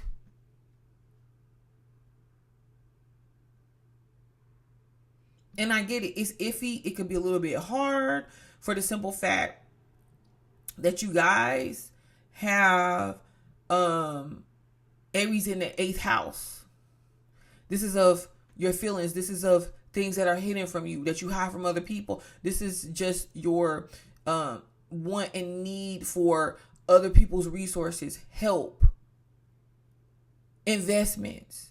And you want people to invest in you in what it is that you're doing, but you feel that there is being a disconnect on that happening, because you feel that maybe you're missing the friend, or some sort of significant friendship relationship ended, but you feel that the reason why is because, how do you fit into these associations and these groups? How do you navigate that? And I wouldn't say necessarily that you should fit in with them, but you feel that they misunderstand you, possibly. Like there's a disconnect with who you are, what you understand about yourself on a psychological level, what you want or you desire, versus what you obtain, what you're giving, what you're presenting to others, what they can assist you with, that they can't assist you with. That's all there. That's all. And this is where the tension is. Because for some reason you believe you can't really move forward without them, and that is not true. Hmm.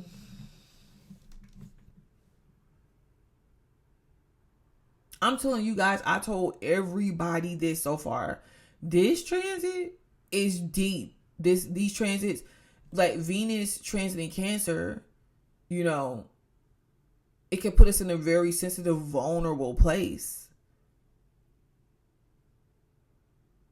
Drama with friends.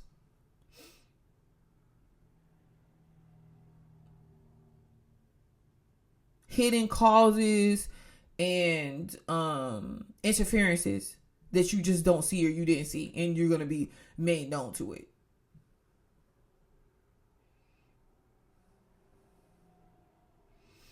Okay.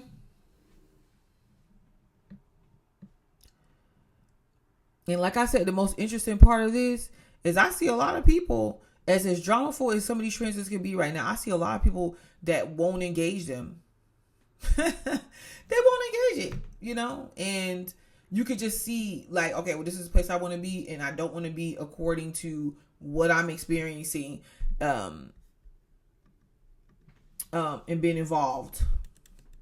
So keep that in mind. Okay, so this is what I say. Don't make any quick decisions and all of that. You know, feel what it is that you want, how you need to make the changes, and then go about doing so. At your own, like, take your time to do it. All right. All right. Thank you, Virgo, for joining me. Like the video, subscribe to the channel, because you know I'll be back. Hello, Leos. Okay, so Leo, happy birthday, because it's definitely your season. I hope everything's going great for you guys.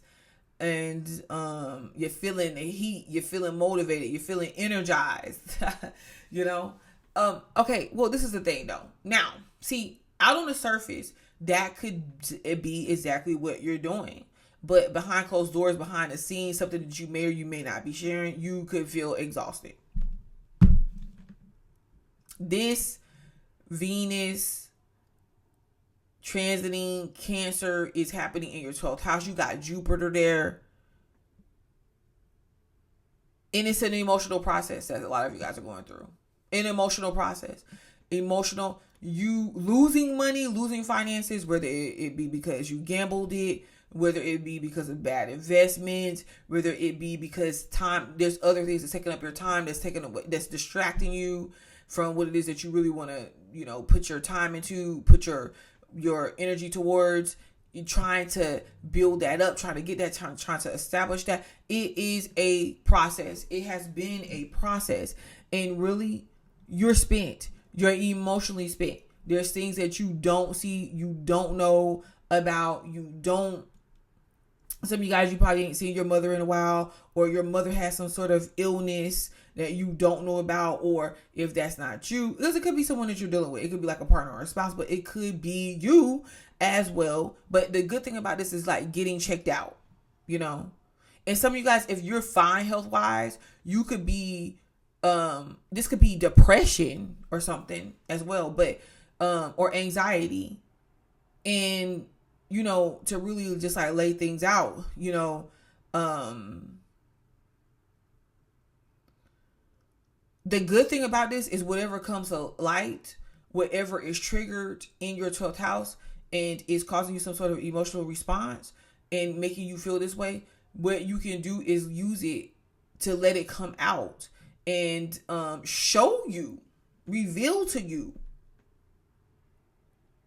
where you could have been neglecting yourself, where you're not getting enough sleep, where you're overworking, where, you know, you could be feeling lonely, isolated. Everybody don't look at, you know, feeling lonely as a bad thing.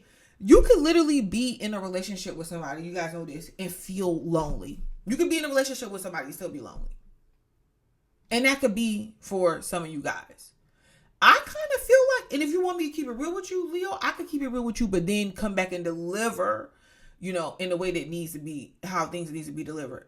To keep it real with you guys, like, I feel like that, and there's a lot that you guys do when it comes to assisting, like, your family and your friends. It's a lot that you guys show up for, and you have strength to maintain and overcome. That is the greatness of Leo.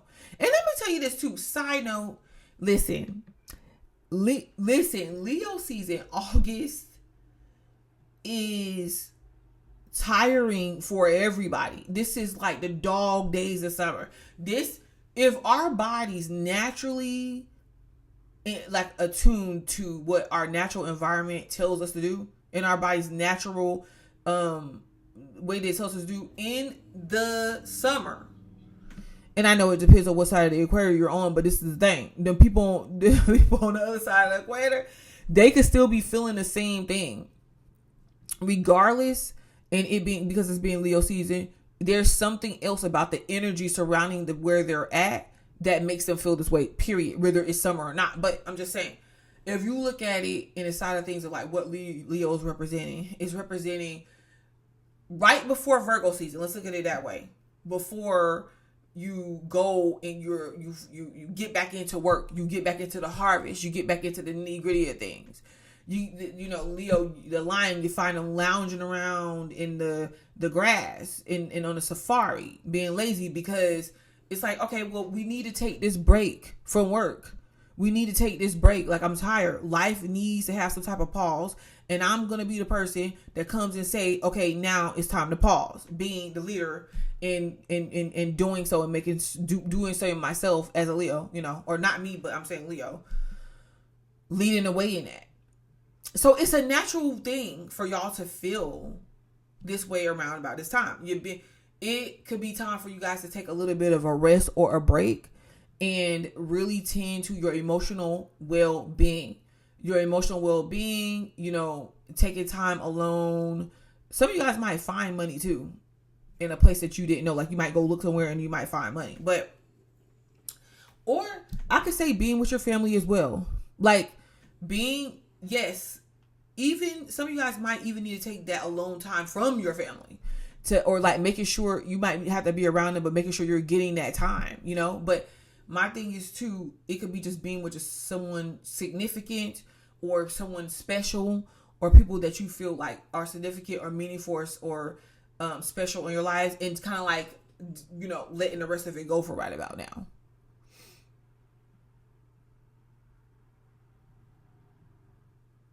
In the situation that you might be finding yourself in love, relationships, money, determining what that looks like for you, it could be something that is emotional. It could be something that is hard for you to navigate because you feel like, you know, you don't really see what's coming. You don't really know what's coming. You don't really know what to expect. And how can you control stuff when you don't, and control your life when you really don't know what it is to expect?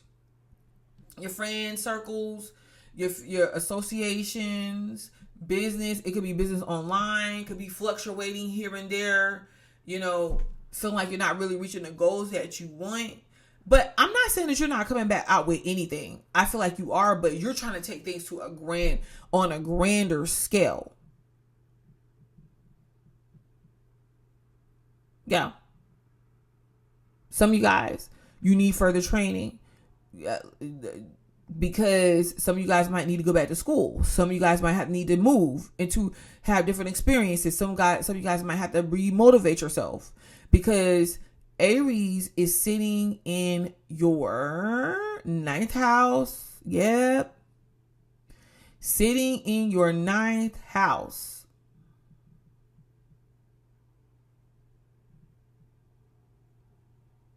Saturn's there. Retrograde.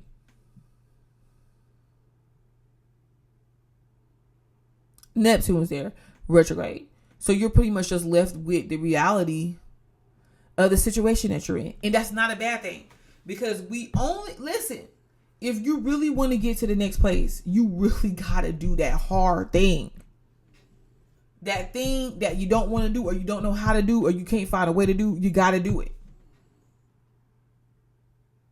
That's where money, finances, love, and relationship lies for you, because in this space of healing for yourself, there are certain things that you can let go of, you can move past, you can understand that it was a loss.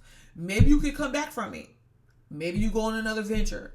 Maybe you got to carry on. Even though it's challenging. Take a break. Come back to what it was that you were doing. It's your season. You want to look good. You want to feel good. And I'm going to tell you, you know, wherever the healing journey takes you on, you might find yourself benefiting in that place, in that area. Okay, I'm just telling you.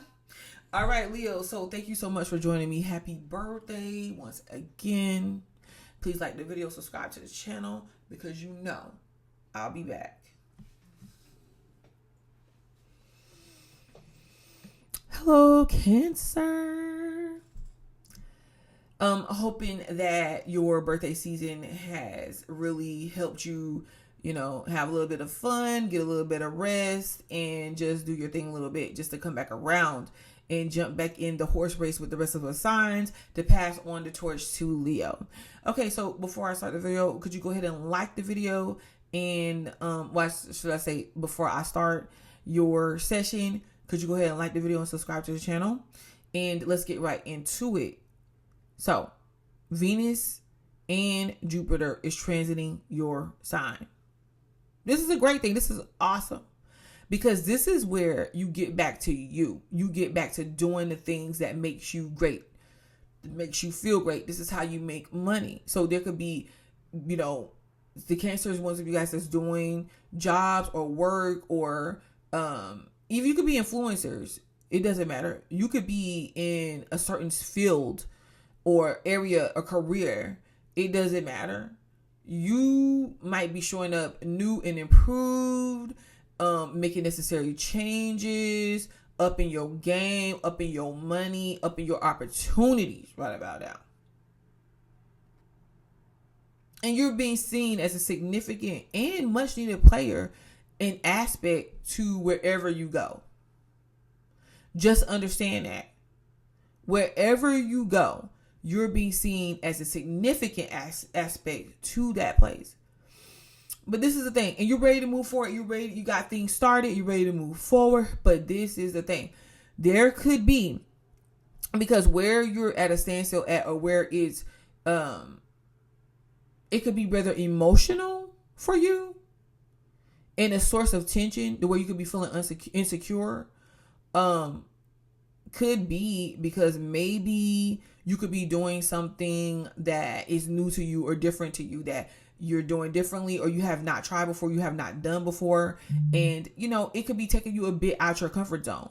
So whatever you're embarking on, whatever changes that you're making, is taking you a bit out of your comfort zone. And you know, you really got to ride the wave. You really got to ride the wave. Now, this could be you questioning whether you could do a certain job, or whether it's like whether you continue on with it, whether you don't. You know, what is your next steps? You letting go of it for some of you guys could be bittersweet, because, you know, you could feel like this is where your security lies. You've been doing it for so long, or, you know, this is what you're familiar with. For the ones of you that stay on board, it may require like you doing new responsibilities, you obtaining something that, you know, certifies you or establishes you in a permanent way. And I'm not saying you don't like it.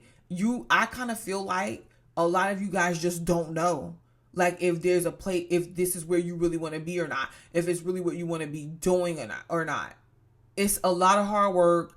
It's like requirements that they're having you to do, and, you know, it's directly affecting you. Your goals, what you want to do, how you want to move forward, how you want to do them. You feel that what you're working towards is tedious. What you're working towards is, you know, requires commitment and lots of responsibility. Could really interfere with something else that you want to be doing. You know, that's just bittersweet here. You know, I kind of feel like the more that you can develop yourself, the more that you can feel comfortable in yourself and what it is that you're doing through understanding it, learning about it, you know, understanding yourself, understanding what it is that you're working on and what it is that you're doing. That's really what Jupiter represents. Because as you learn about yourself, as you go towards security, finances, make those changes in love, in relationships, how you approach them, who you involve yourself with. That can make or break your financial situations in your relationships. Like, in order for you to do the best that you can financially, in order for you to gain, you got to show up to the table. You got to be sure of it. If you're not sure of the situation, you could be sure about yourself. So don't worry, because you are sure about yourself. You're just feeling uncomfortable right now. That's okay. Let it play out, Cancers. Just let it play out. Make your decision about what you want after Mercury goes retrograde. What's your strategy and approach to this? And confidently, boldly, bravely go for it. I get it. You go back and forth with your feelings. Your feelings could be going back and forth because of Uranus transit in your 12th house. But understand, see, this is the thing with, and this could be back and forth with health, but also finding resolutions to that, and this could be all about like, psychological, taking care of yourself psychologically as well too, because you could feel, with these transits make you feel thrown around from here to there. So what you have to do is you have to find a point. Trust me, I'm telling you guys this. You got to find yourself a point. It could be an imaginary point. You can put something there, like something that you do, something that you help snap yourself in and out of situations or back to reality or whatever the case may be. There has to be this point that you make for yourself to where you stay following that point. You stay on that point. And from that point, you see everything that it is that you want to do or how you want to do it, what it makes you feel like. And then as results, you become in control of how you navigate that point. Regardless of what you're feeling, you come back to that point. I have done this plenty of times. And me being a Cancer North Node, that is why I purposely do this, because it helps me check in with my feelings. It helps me stay emotionally grounded.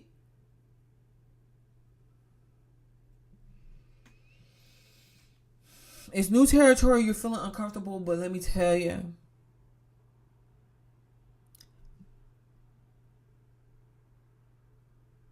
I'm not going to tell you to be in situations that make you uncomfortable, because some of you guys might find, depending on what it is, you might find a way to not be in those.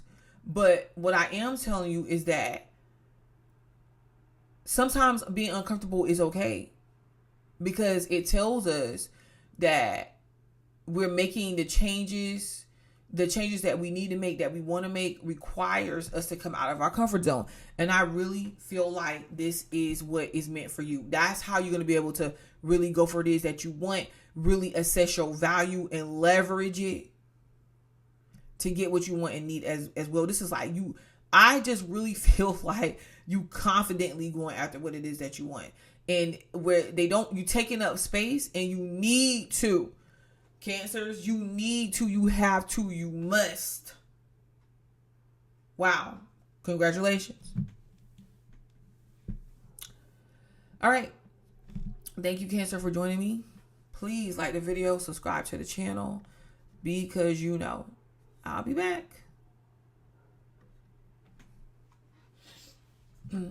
Hello, Geminis. My fellow Geminis. I know, guys, I got to you guys kind of late in the video. And I decided to do Pisces first this time, because I always do them last.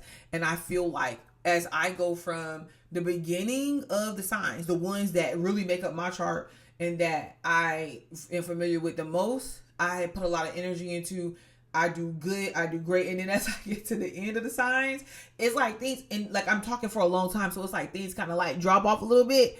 And then it's like I find myself shortening theirs. So I'm just like, no, if I go backwards and come on up this time, when I get the Leo and Cancer, yeah, I'm gonna be a little bit tired. But When I reach Gemini, I'm going to back up again to finish things on out. Okay, so what do we have here, Gemini? Let's just start off by saying that this is the Venus transit Cancer video. And this is happening in your second house of your wants, your needs, what you're accomplishing, your assets, your valuables, all those good things, baby. How you value yourself, upping that. And let me tell you, Jupiter is here. And because Jupiter is here inside of Cancer as well, and this is big on family too, big on family, because some of you guys might want to leverage yourself and your resources and your value and making more money. No, I'm sorry. Yeah. You may do that to help your family get what it is that they want, to support them as well, or even be the first that's ever done it in your family, in your family unit. But and some of you guys may want a family and you're working towards that actively, or you're acknowledging that, because for some of you guys, I feel like you cannot get it, or whatever's bringing it to your attention, it's a very sensitive, vulnerable spot for you. But needless to say, let's go back to this with Venus being here and Jupiter. There is luck on your side. There's blessings on your side when it comes from you having that motivation and that esteem to go for what it is that you want. The thing and the caveat to Jupiter in these situations is that Jupiter is saying, okay, well, here, what's the opportunities that you have in front of you? Where are you not seeing the opportunities, and where you're not creating the opportunities, where you're not pursuing them? You see? So that's really what it is about for you, you want more money. How do you get more finances? How do you accumulate that? And doing those things, that'll get you there. Now, this is the thing, and some of you guys could be getting paid more money in general because of this, or, issues coming up. I feel like maybe because this could be you have some sort of supports in these areas. But I feel like, yes, maybe initially when this transit first kicks off, you're feeling kind of rough, Gemini. You could be feeling kind of rough in your emotions and your feelings around not, feeling like you don't have what you want, or feeling like things may not go the way that you want. Could really get the best of some of you guys in an emotional way. And there's tension there, because you got to ask yourself the question of, and I feel like this is where you guys are going to get to, what is getting in the way of what I want?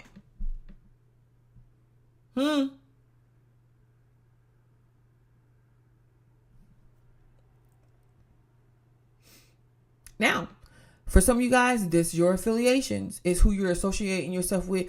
Is who you are. I know there's a word that I want to say. Is, who are you, for content creators and stuff like that, who are you focusing your content towards?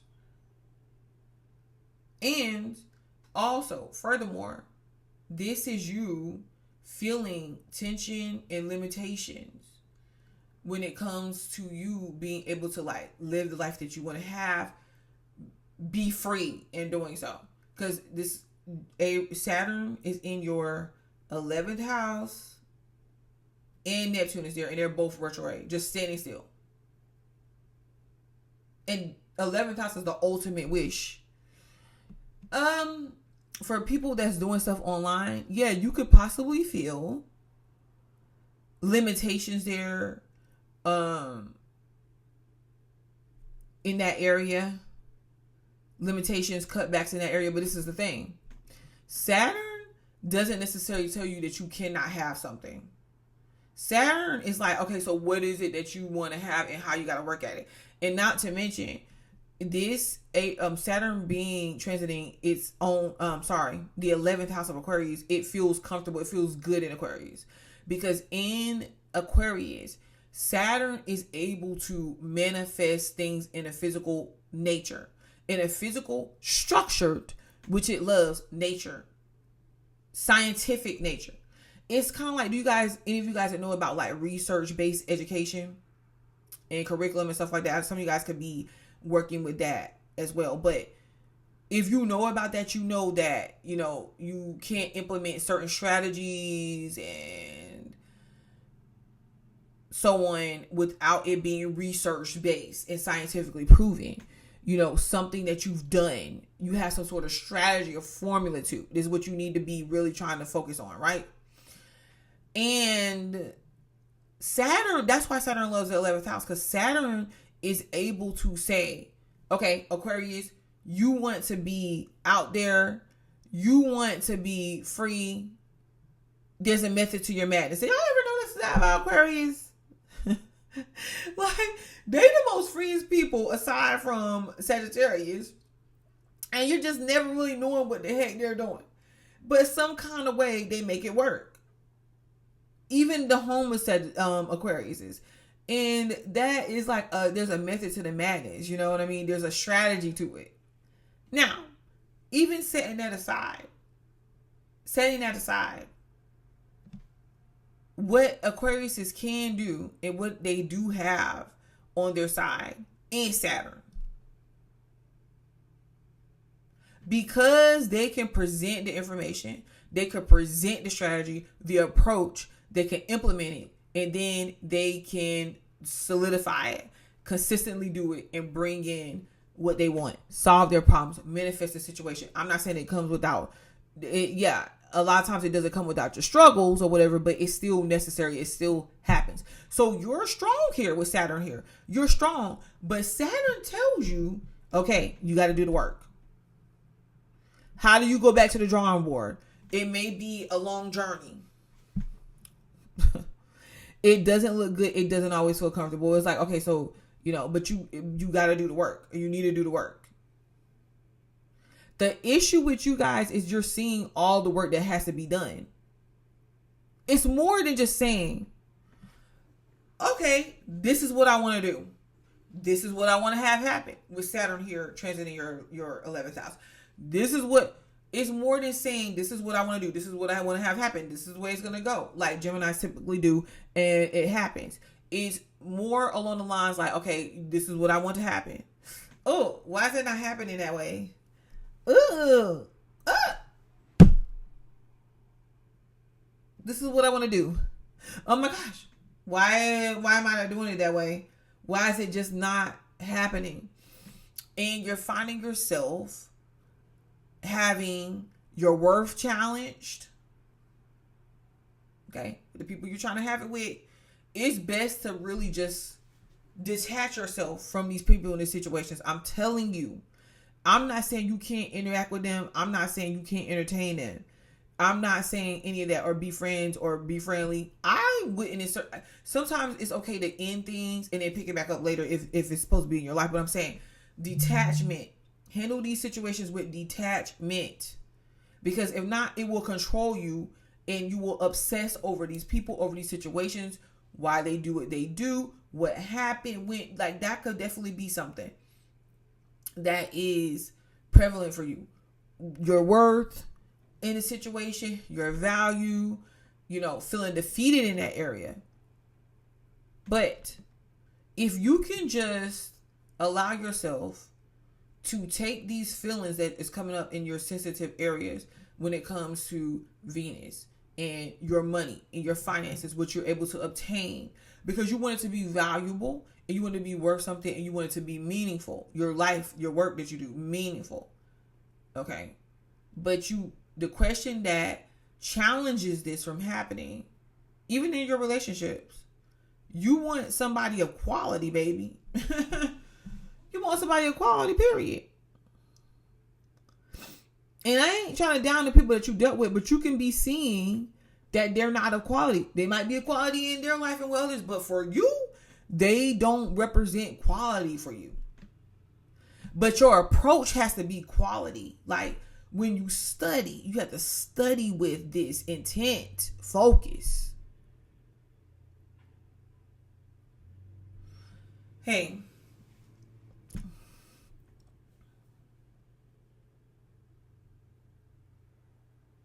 there's gotta be another way, Gemini. You will get down to what that is when you've exhausted all your resources or that main way that you thought. You will get down to the bottom of what that is and what that looks like. But it's there for you. I will say that. And this transit reveals that it's there for you, but you don't. The way that it reveals it is in a very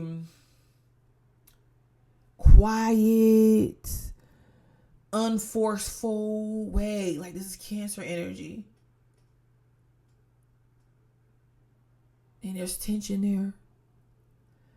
So it's like, hey, Gemini, I don't want to interrupt you.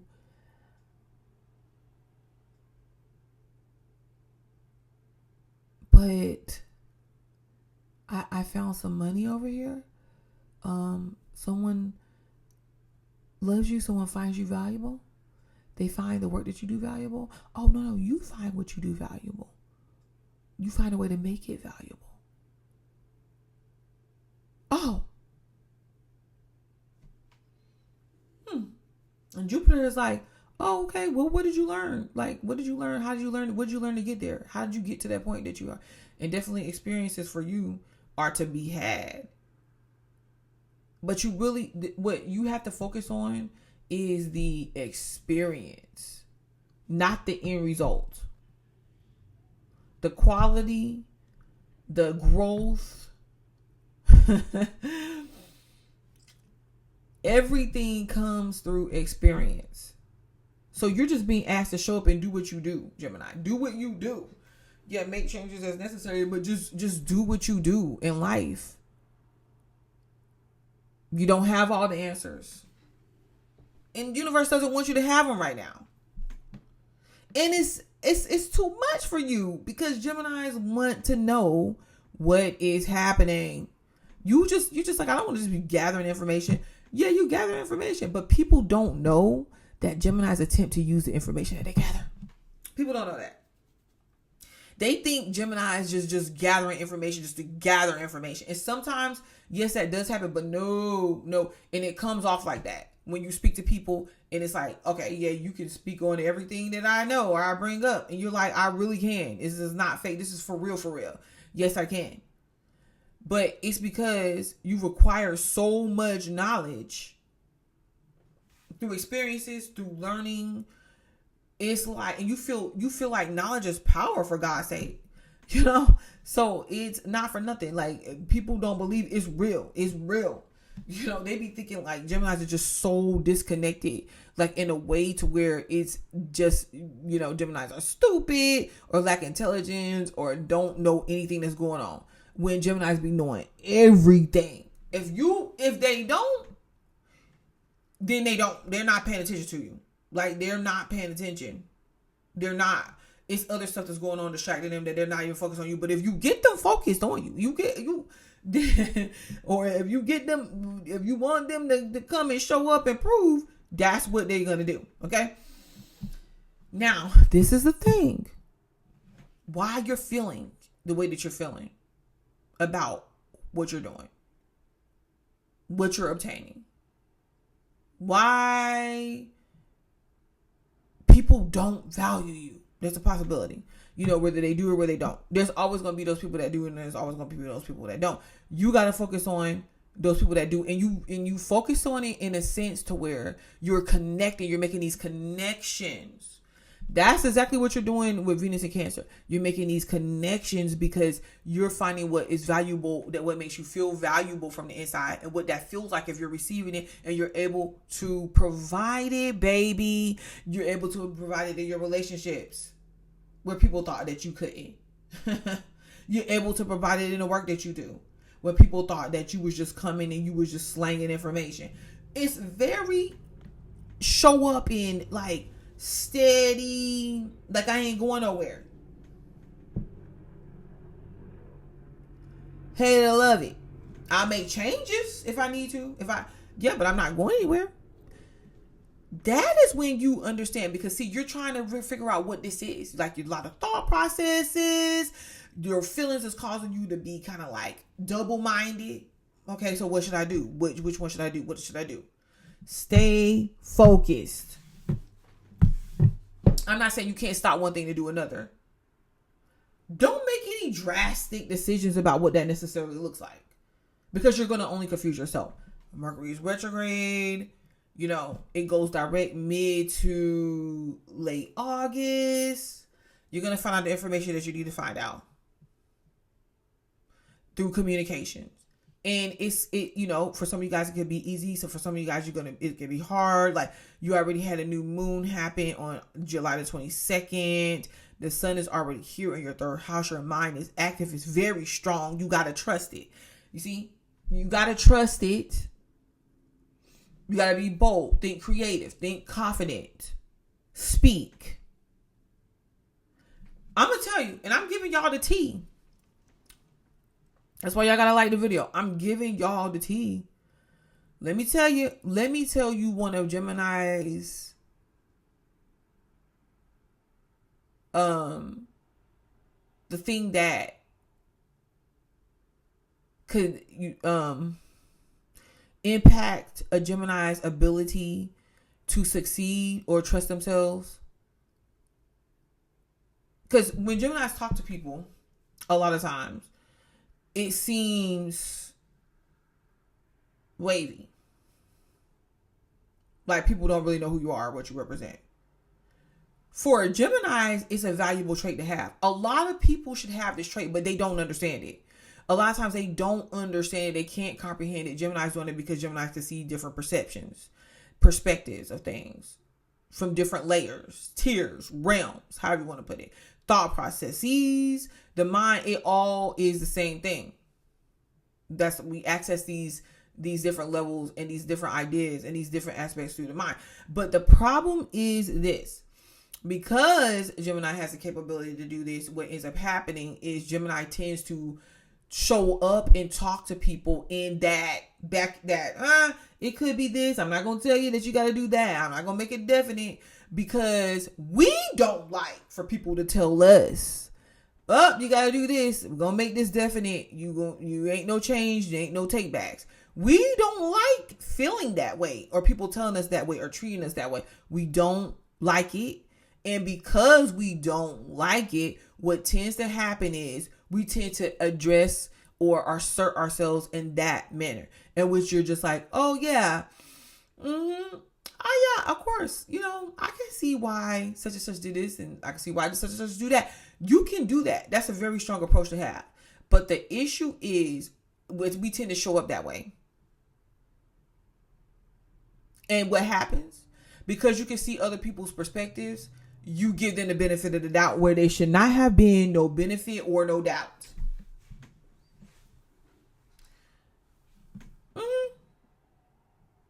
It's what you have to do is have that understanding and reserve for people, but don't let it secrete, if that's the word, the meaning, your boundaries.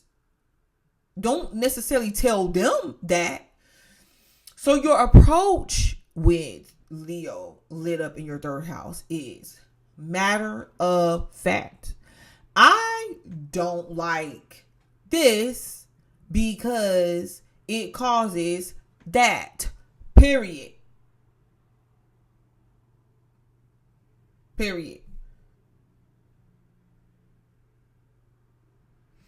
All right. So you're going to be getting clarity on financial moves, increases or income, relationships, love status, what that looks like, sharing finances or sharing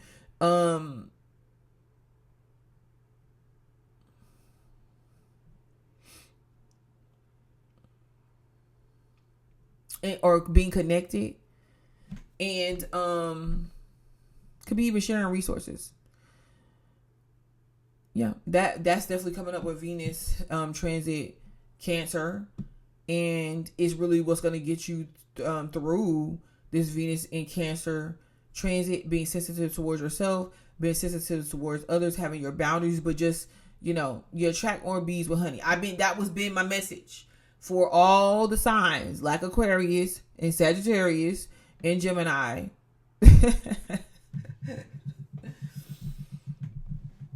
So keep that in mind.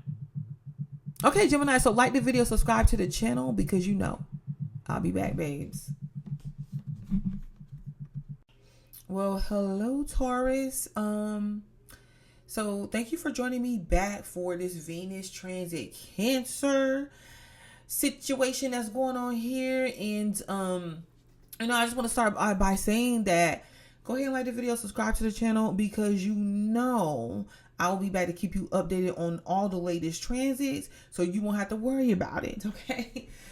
Okay, so where do we have this going on for you at, guys? This is in your third house. Okay, so thinking of new ideas, thinking about money, thinking about security. Because really, with the Venus transit Cancer, Venus transit in Cancer, this is wrapped around security for everybody. You're security oriented about money, and when it comes to security, personal security, people take that personal. It's sensitive. It's an emotional time. People could be even thinking about the economy, ways to spend money to, on homes, to real estate, to reconstruct homes, to redesign homes, to redecorate homes. All of that could be going on. And not only that, just purchasing groceries and maintaining a way of life, preserving that for the people that's doing good and actually able to do that, preserving that and growing.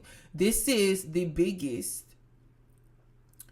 aspect to Venus transit in Cancer, and wanting to feel connected and fulfilled in what we do to make our money, how we make our money, and how we're able to provide security for ourselves and for others, like our family.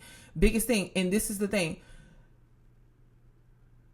it's not a straight shot, easy shot with these transits that's going on. For you, it's in your third house. So coming up with ideas, creative ideas, or just different ideas, even learning about ways to perfect your skills or perfect money in some type of way. So what am I saying? So let's say you're already doing a job, or you're already into a trade or something pertaining to money and security. Let's say you're already in a relationship, or you came out of relationships before, and before you move into another, your whole thing will possibly be, okay, so what did I learn out of my previous relationship? What did I learn? It's like a discriminative energy. What did I learn that I experienced that I don't need to learn, or I don't need to learn again, or I don't want to have happen? And then moving so accordingly. Because what happens is we get faced with this challenge of either do something different and move forward with what we learned. That's Jupiter here at the same time. Jupiter transiting Cancer too. Or do the same thing and get the same results, and then wonder why we're getting the same results. This is the thing. And so with you could be thinking about even expanding in ideas. And I'm not surprised that you would try to think outside the box. You've had Uranus transit your sign, period, in Gemini, like your sign. You've had it transit Taurus for the past 7 years. It moved into Gemini now, into your second house. So you're on this thing to where you can think outside the box. You can let go of what's holding you back and actually gain and get further than where you were. You already are able to do that. You already know how to do that. And it made you strong in just navigating your situations, building stronger relationships, financial opportunities, all that. It's like embracing it, that energy.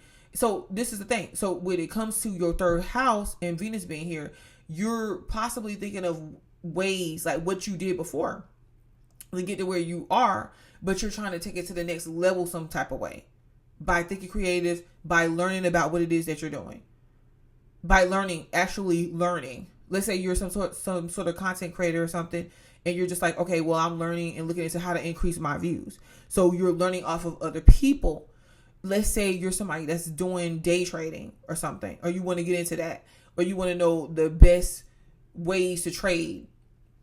You're learning how to do that because you're realizing that there's something that you want to have happen, and the changes in that and your security and finances are maintaining them, and you know that it's going to require you to expand in that way, to learn about something. But it's a stressful point because I kind of feel like, I don't know, maybe the information that you're receiving or what is reality for you, you're not really content with it or happy with it.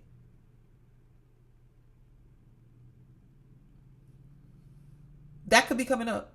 Now, don't run off and take this personal necessary, Taurus, because really this is going on for all the signs, just in different places, but all the signs, because we have that Venus conjunct Cancer alongside of it squaring Saturn and the planet Neptune in the retrograde. Okay, that's causing a point of tension for you because that Aries transit is in your 12th house. See, this is the thing. What it's going to cause you to do, I'm not saying this is a bad thing, because you're actually thinking about this is allowing you to be very proactive, by the way, like in a purposeful way, to where you are the type in this position that could definitely move leaps and bounds from whatever it is that you're figuring out through your healing, through becoming privy to something that you didn't know before, even through competitors and all that, and then taking the information and applying it and using it. This could definitely be sharpening skills, gaining new skills. Yeah. And that is the point of tension, because the point of tension could be thinking outside the box, but trying to follow the practical route, like the tried and true. Now, thinking outside the box does not mean that you're not being practical or anything of that sort. But sometimes the routes that we take towards that direction and the way that we execute them could seem very unpredictable, or it could seem just like elements of unknown, just really blindly following situations, blindly following developments, the changes that we want to see happen, all of that. And there could be this aspect to where it's like you're being asked to get real and honest about what's really going on with you. Now, this could be an emotional thing. It could be a subconscious thing. It could be like I kind of see with this transit, like you guys not really wanting to see something or pay attention to something for what it really is, or you're paying attention to it too late, but you're being called and you're being asked to pay attention to it now. And this is not good. Like the stuff that you're finding out or the stuff that you're becoming aware of in these areas, like maybe something you hear about your relationship partner or your spouse and the way that they've been handling money or funds, or there is some information you hear that you feel like is disappointing, or either you're filling your head up with these thoughts, because whenever we find ourselves in these pressure point situations, it could weigh on us, and it could be to where we work ourselves up in a frenzy or anxiety of, okay, well, like, how did I do? How am I going to perform? What will I do? And it could be really a source for emotional upheaval. And instead of you facing it, Taurus, you could be trying to keep yourself busy in ways that don't really benefit you. It doesn't solve the problem. But allowing yourself to be in a position to where you're able to heal, to where you're able to recognize what's not going right, to where you're able to recognize when somebody is really working against you, not with you or not for you. And then using what it is that you hear or you know to free yourself or to make the situation better. Because that's really what's going on here. And the thing about it is, this is definitely connected or goes back around to your security. It's about yourself, really. Because Even though it sounds very cliche, guys, that's really what it's all about when we're dealing with relationships, when we're dealing with anything significant that comes up that's challenging us. It's really aspects of ourselves projecting outwardly, informing reality for us, informing practical, the practical world around us, like our world around us, for us to navigate. So you have, and this is really big on security. This is really big about something dealing with your home, whether you should let it go or sell it, put it on the market some type of way, find another home, whether you should work from home or get another job, whether you should, really see about yourself or take care of yourself in a situation.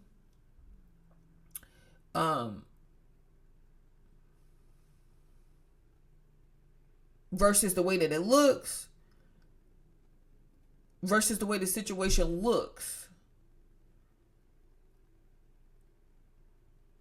And to be honest with you, I kind of feel like a lot of you guys is going to handle it with grace. But there is like this tiring aspect to these transits right about now. It's this tiring, draining, emotional aspect to these transits right now, even for the sign of Cancer. But if anything, I kind of feel like they'll be able to be the ones that's able to navigate it better than the rest of us.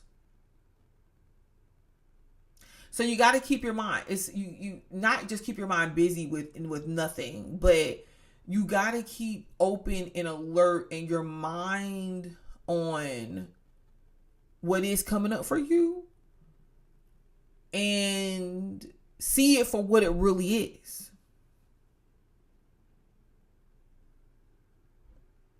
It's affecting your security.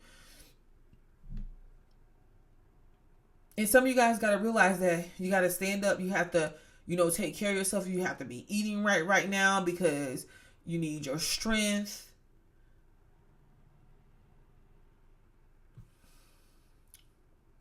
But inevitably, this could really be a significant time, Taurus, for you guys to really, really follow your heart. Some of you guys might be working with kids. But more than anything, with Leo in your 4th house, whatever you're waiting to hear from, hear about, whatever you're trying to fix in your security in your home, it might come to a head, or you might have an opportunity to fix this situation. So don't worry about it. You might have an opportunity to fix this situation. But definitely, since Jupiter is here too in your 3rd house, this is definitely blessings and benefits, opportunities come up when you're able to speak, communicate, you engage others. There might be jobs around your local area. You can meet someone in your local area just going to the store or running errands as well. I don't know, since there's this square in your 12th house, they may not be the one for you though, the people for you though. So that's that. But this is what I say, Taurus. To effectively get through this transit, learn about what you need to learn about, see what you need to see, talk to who you need to talk to. I think I told this to some of you guys could be dealing with a Sagittarius. Somebody I told this to. I was like, it ain't what you know, it's who you know. I said that to a couple signs. I think Sagittarius was one, and I think Libra could have been the other. Yeah, so listen, just come up, embrace your ideas. For some of you guys, Chiron is in Taurus. I believe, isn't Chiron, the wounded healer, I believe is transiting the sign of Taurus right now. Our trauma, pain points. Some of you guys got Chiron in Taurus as a Taurus placement, but some of you guys, but no, Chiron in Taurus, this is our pain points. where we experience pain and heartbreak or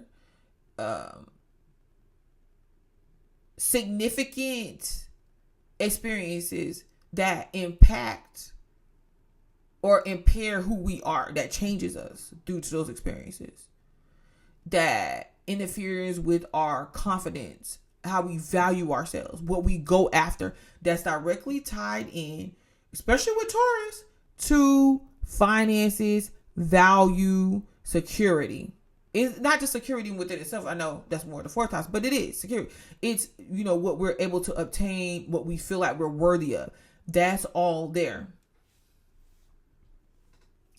And some of you guys, it could be whatever, something that's preventing you could be something that you learned in your childhood, or the lack of confidence that you feel within yourself.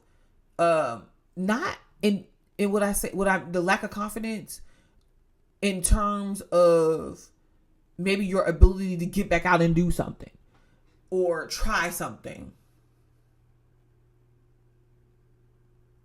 For each Taurus is different.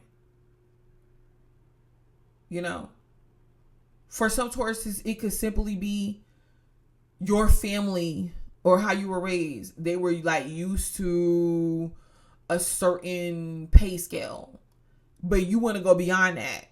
And so nobody really understands you, or they can understand you, but you sometimes doubt yourself because it's like, okay, well, how far could I really get? What can I really do? But it's, and I will tell you this too, it could be to where you have multiple choices to make, and it could be hard for you to make a choice. So right now, in love or the direction of money. So right now, don't make any official choice.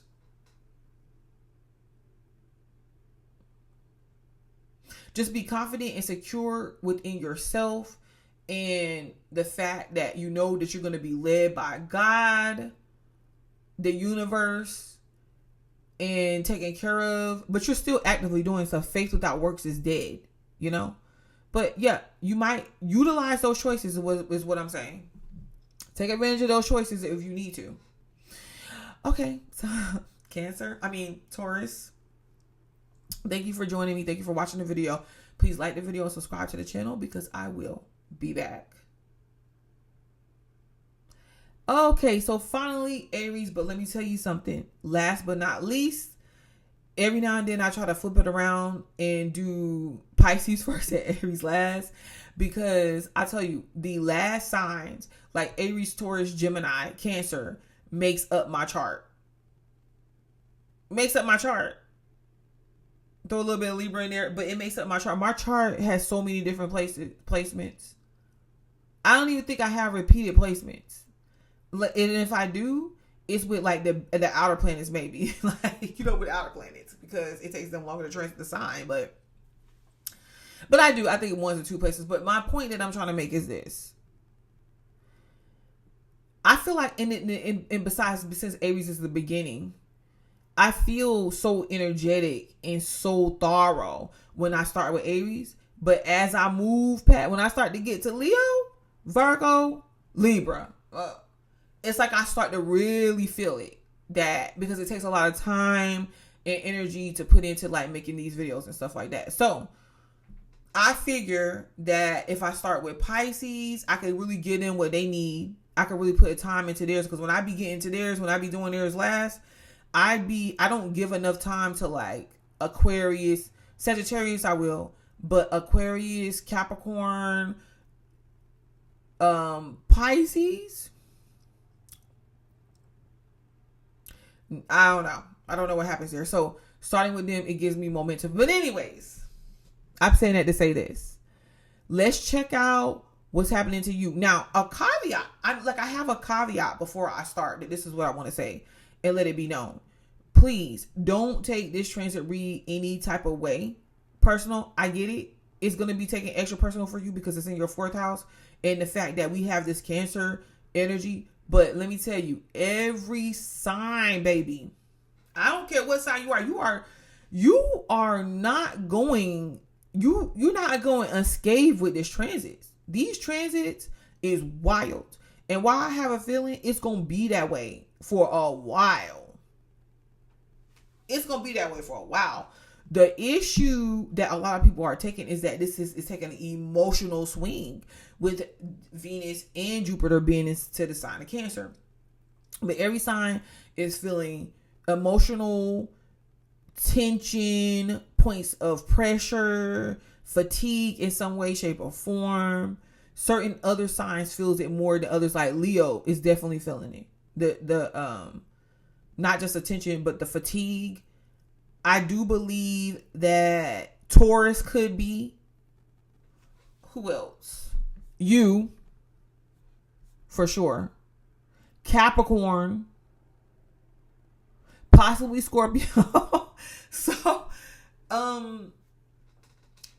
let's check out why you are. So Venus into your 4th house. Yes. Security, self-care, self-recognition, being in your comfort zone, being in your element, right? Dealing with the family, dealing with the home environment. Maybe making changes to that. You know, seeing, like I always look at the 4th house when it comes to security and family and stuff, and just the home, the house, especially with Venus there. People can see where they're at, or their current position, and then they could want to go to the next level, go more. So some of you guys, and this is not everybody, but some of you guys will be like, okay, so thinking about getting a new home, what that may look like, and the goals that you have in place, and the route that you're going to take to do so. You know, and just dealing with family. So you could be handling situations, financial situations, paying situations when it comes to like one of your family members, you know, or something, paying some sort of bill or something. Well, something about this, because even if you're feeling getting money or finances behind it, it's still just seeming tiring. You know, you would prefer to be at home. You would prefer to be at home.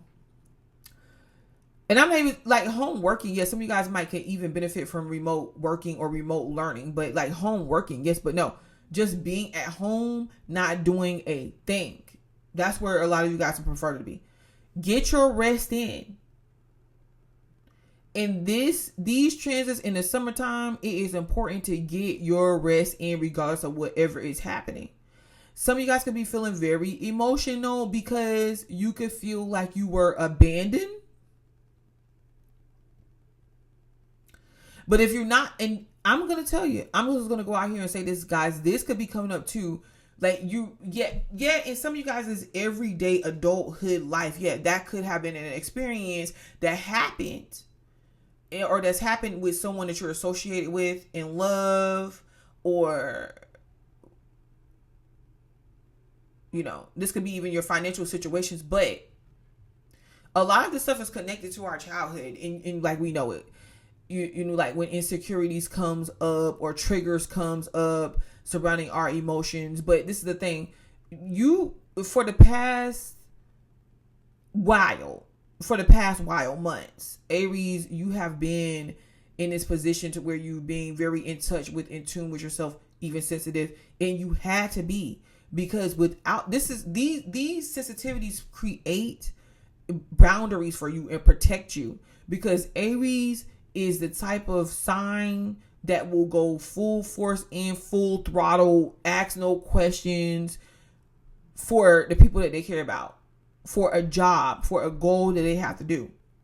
But it's like at this point in time, you know, you could be wondering, well, what is it all for?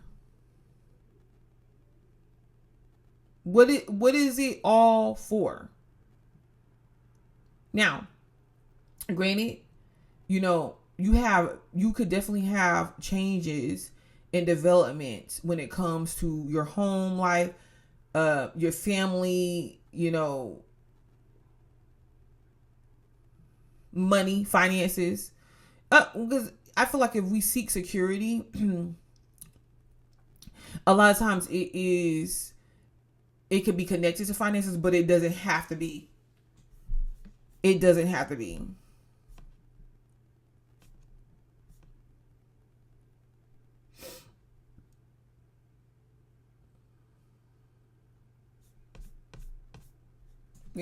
Establishing personal relationships, relationship foundations. This could be something that you could be doing with the lover, especially if it's somebody that you really want to give a chance. You could be really taking it slow, or you could be really like building a meaningful emotional relationship with someone. Because this can allow you, Aries, to become closer to your partners in relationships as well. And then you do so by really understanding how they feel. They understand how you feel. And when that takes place, connection happens. But you could feel still there's pressure, or you don't want it to be pressure. You want things to naturally happen. And you can also feel, though, that it's an emotional thing. Like you're still understanding or trying to process something that happened, a loss, possibly even, of someone that you care about, and dealing with that. And it really brought you back to yourself, and that's a great thing. So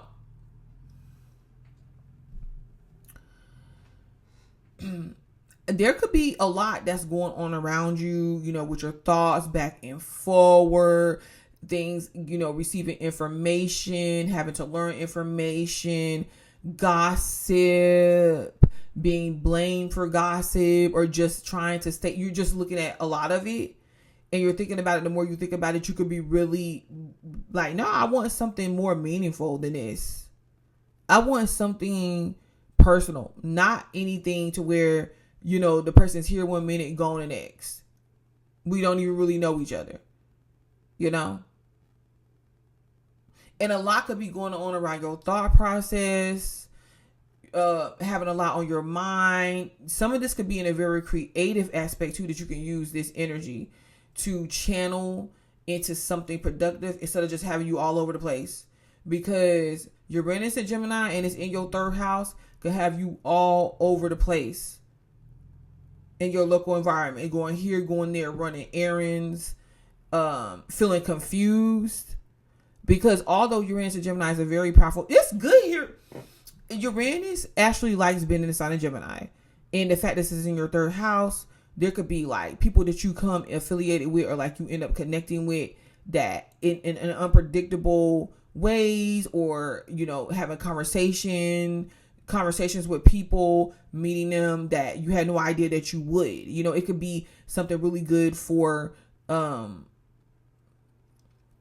expanding your mind, trying new things, trying new ideas,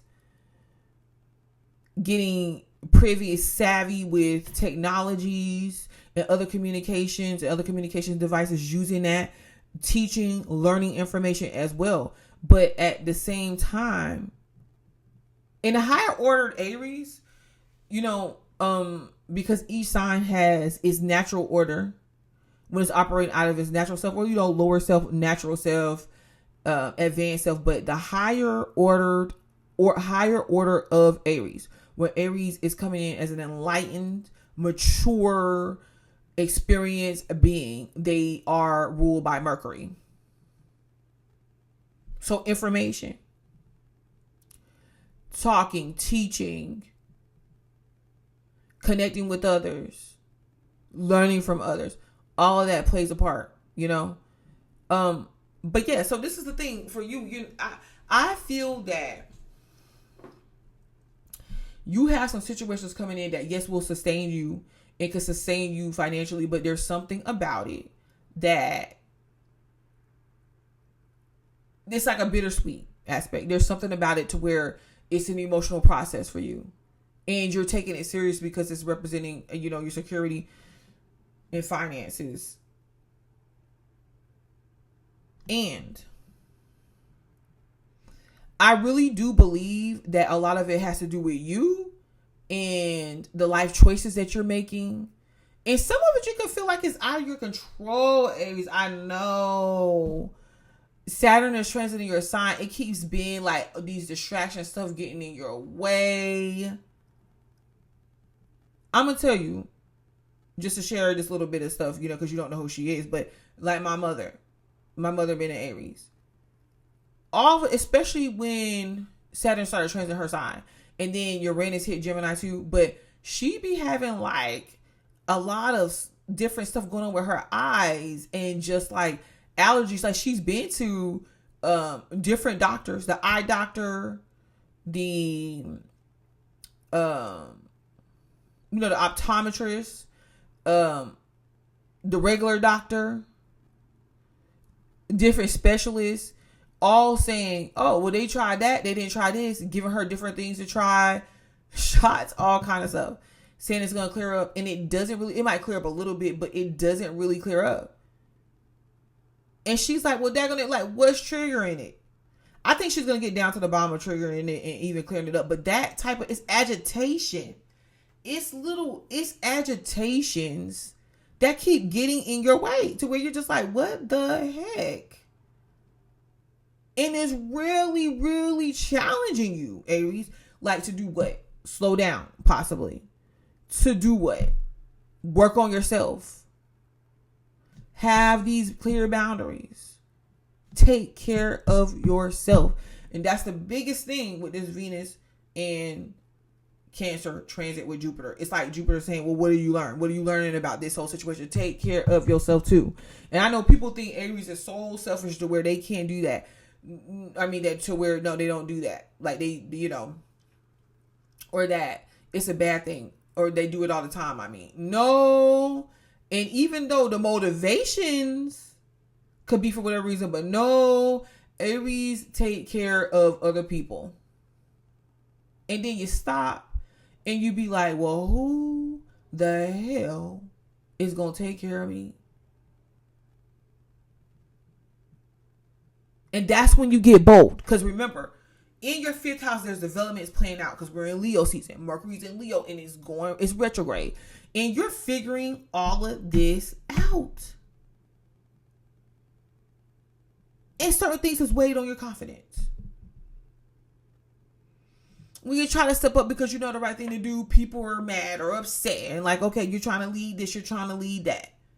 But no, you are getting back to what, or getting down to the bottom of what makes you Aries, like what makes you who you are at the heart, at the core. How do you cultivate that, express that in a way? Let me tell you, in a leadership way, leaders don't necessarily talk about what it is that they being about. They be about what it is that they being about. And they can use talk, and they can use learning, and they can use strategies, and they can use all that, and they can tell you how they did it, but they don't really brag about it. They don't do anything. They just be. They exist. They be about it. They show up that way. And that, for you, even though Aries look very strong in that area, it's a point of contingency for you, because really what we're seeing, what people are really seeing, Aries, is you trying to get them to see you in that light. And they take advantage of you. And they misinterpret you. Yes, to see you in that light. Because if you can do everything, if you can know everything, if you can compete, then you have to be the best one. And it shows up. It's evident already.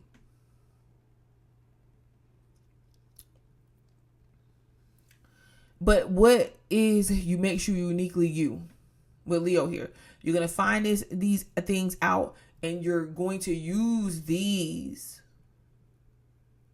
uniqueness, this expression, these hobbies, these skills, developing it. And you're going to use that, because that's might be a part of what you have to do to become what you're becoming. And you're going to empower yourself once again. Take some time, take some rest. See, Saturn is ordering in it. Because whenever you come back out, whenever you do the next thing, the next part of your life is strong, is powerful, is indestructible. And I am going to be here to see about it, to hear about it. Okay, so thank you, Aries, for watching the video. Please like the video and subscribe to the channel, because I'll be back.